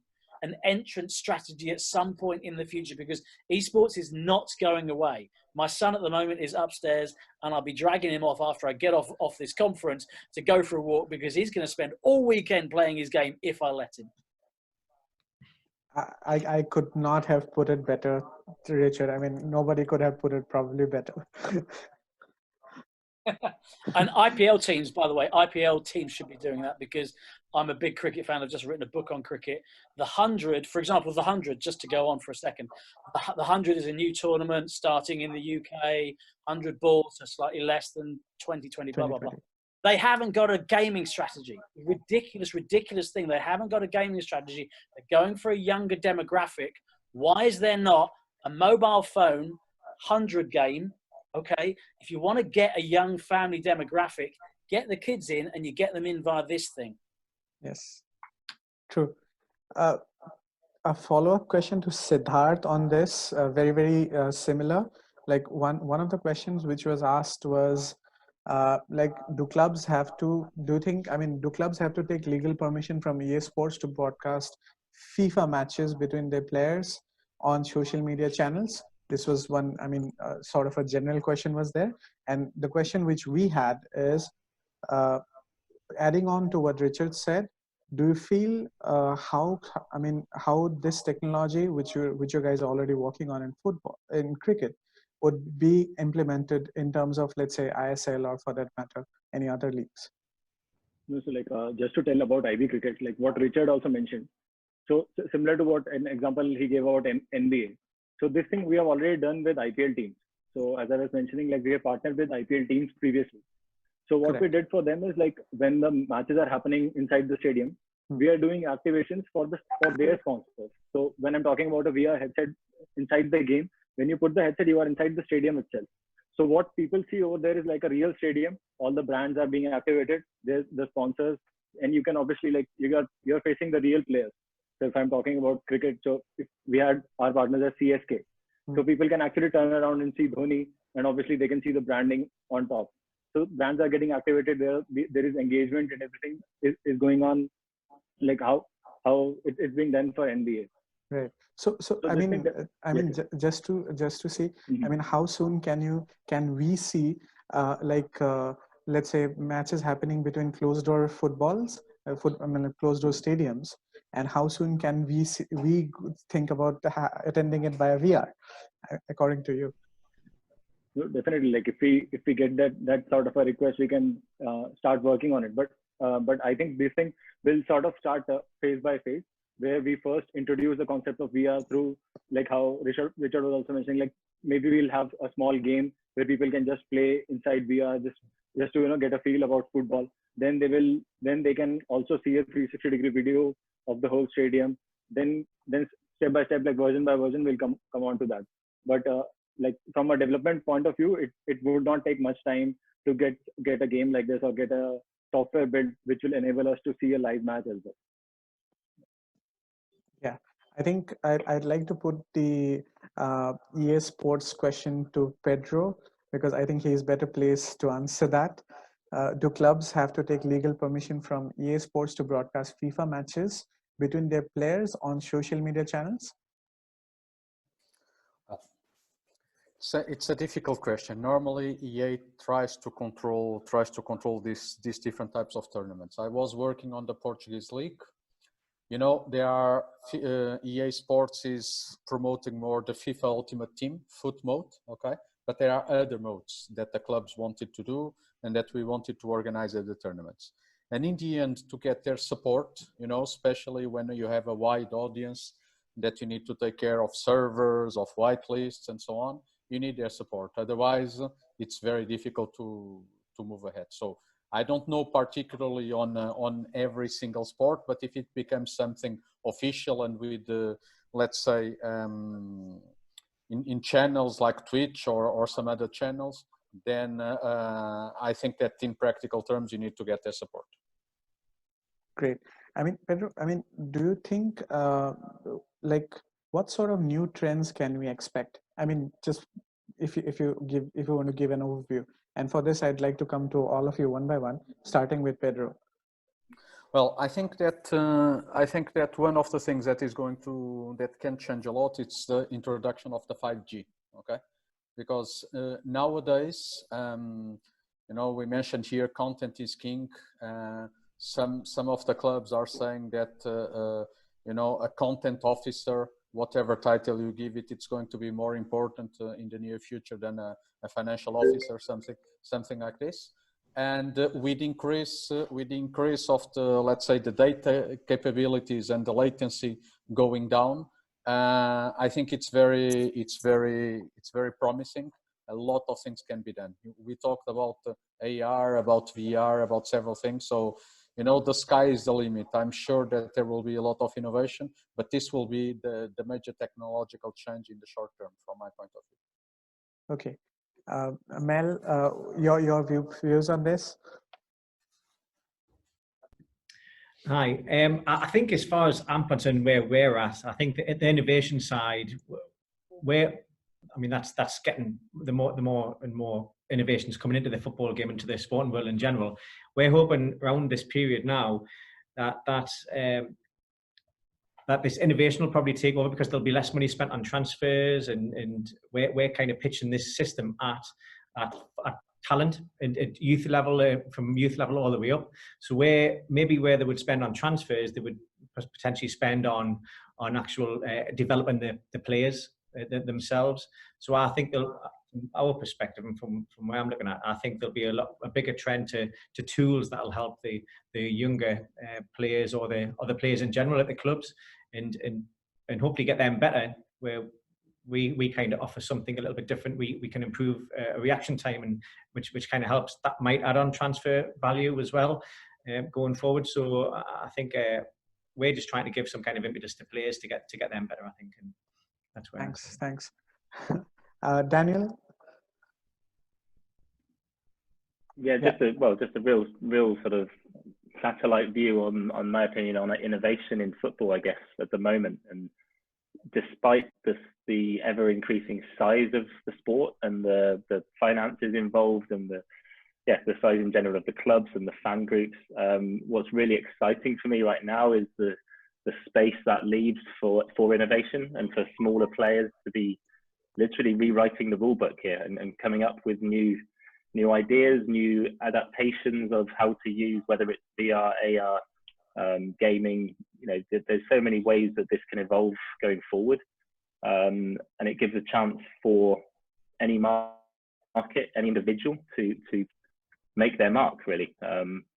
We're just going to adapt constantly, and adaptation is probably the best way of looking at innovation. How do you roll with the punches, evolve, think ahead, and stand out from the crowd? Right. So, Jan, would you like to add something to that? I think for me is how we use the innovation.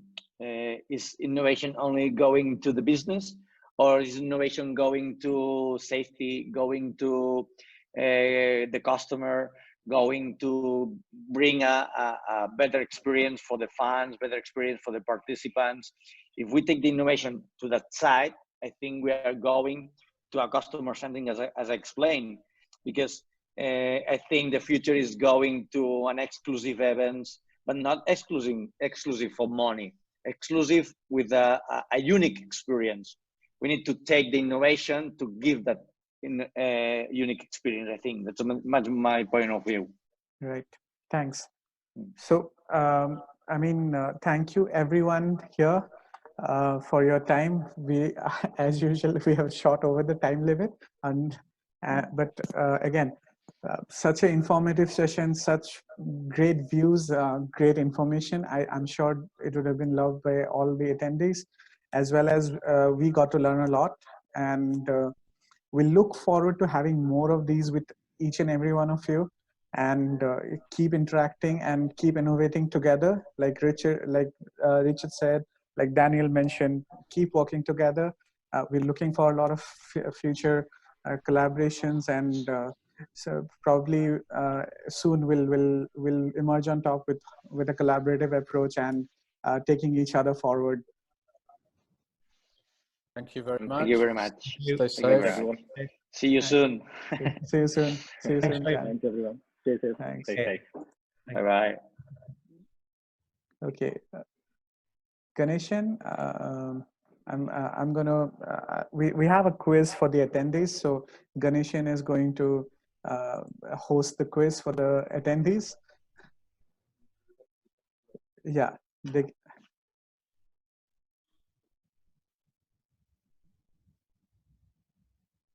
Thanks, Mel. Thank you.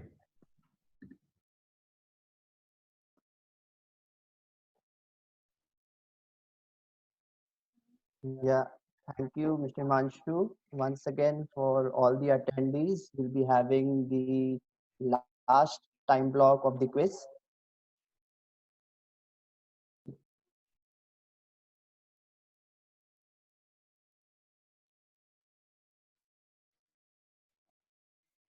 Hope you all had a very insightful session after that. And now we would like to continue.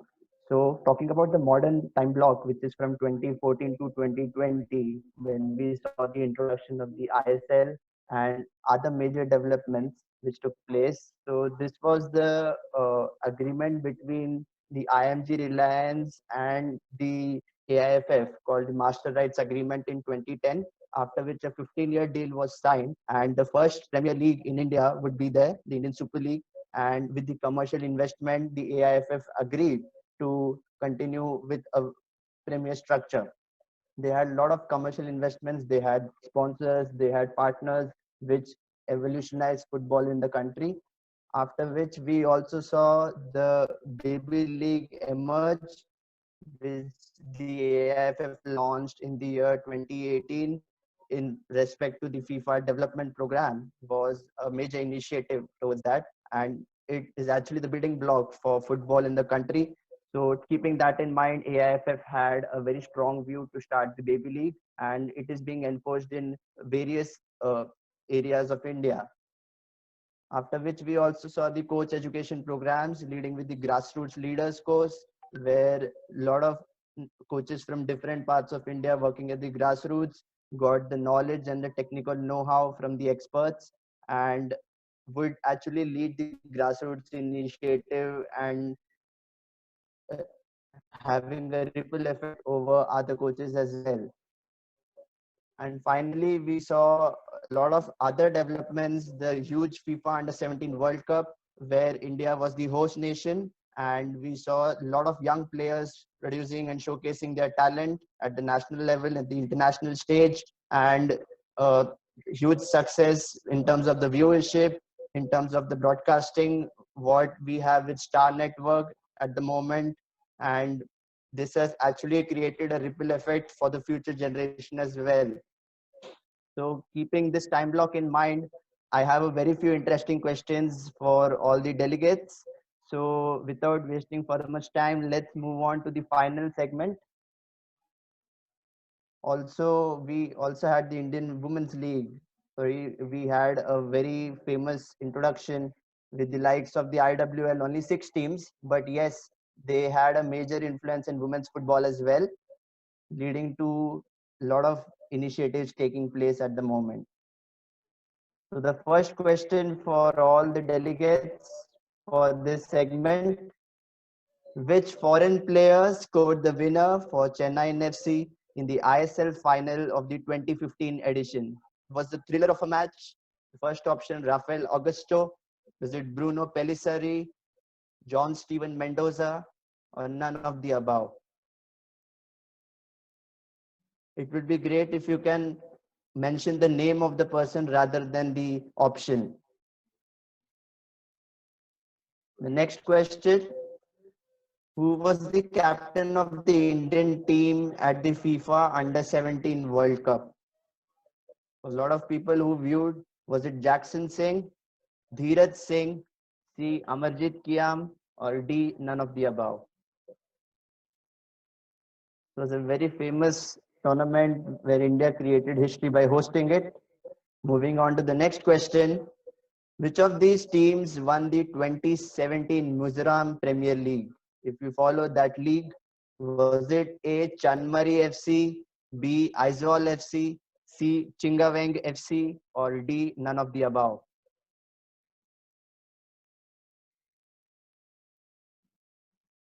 Right, moving to the penultimate question.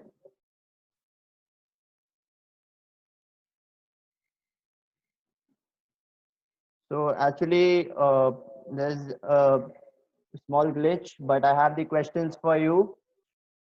Who was the winner of the 2018 ISL season in which we had a lot of fan following? Was it A, Bengaluru FC, B, Atletico de Kolkata, C, Chennai FC, D, none of the above?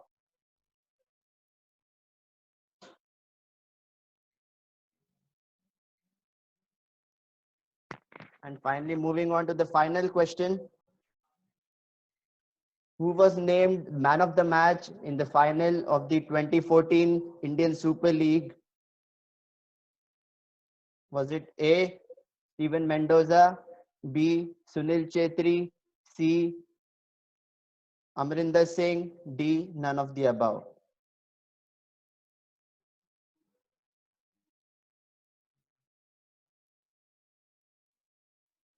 All right, with this we come to the conclusion of the quiz competition, and the result of the quiz would be declared after the final session. So stay tuned, and we'll have the final session starting in the next 5 minutes.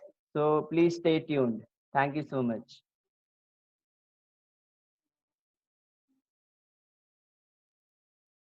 All right, there's just some update coming up. We'll be sharing the results of the quiz competition tomorrow.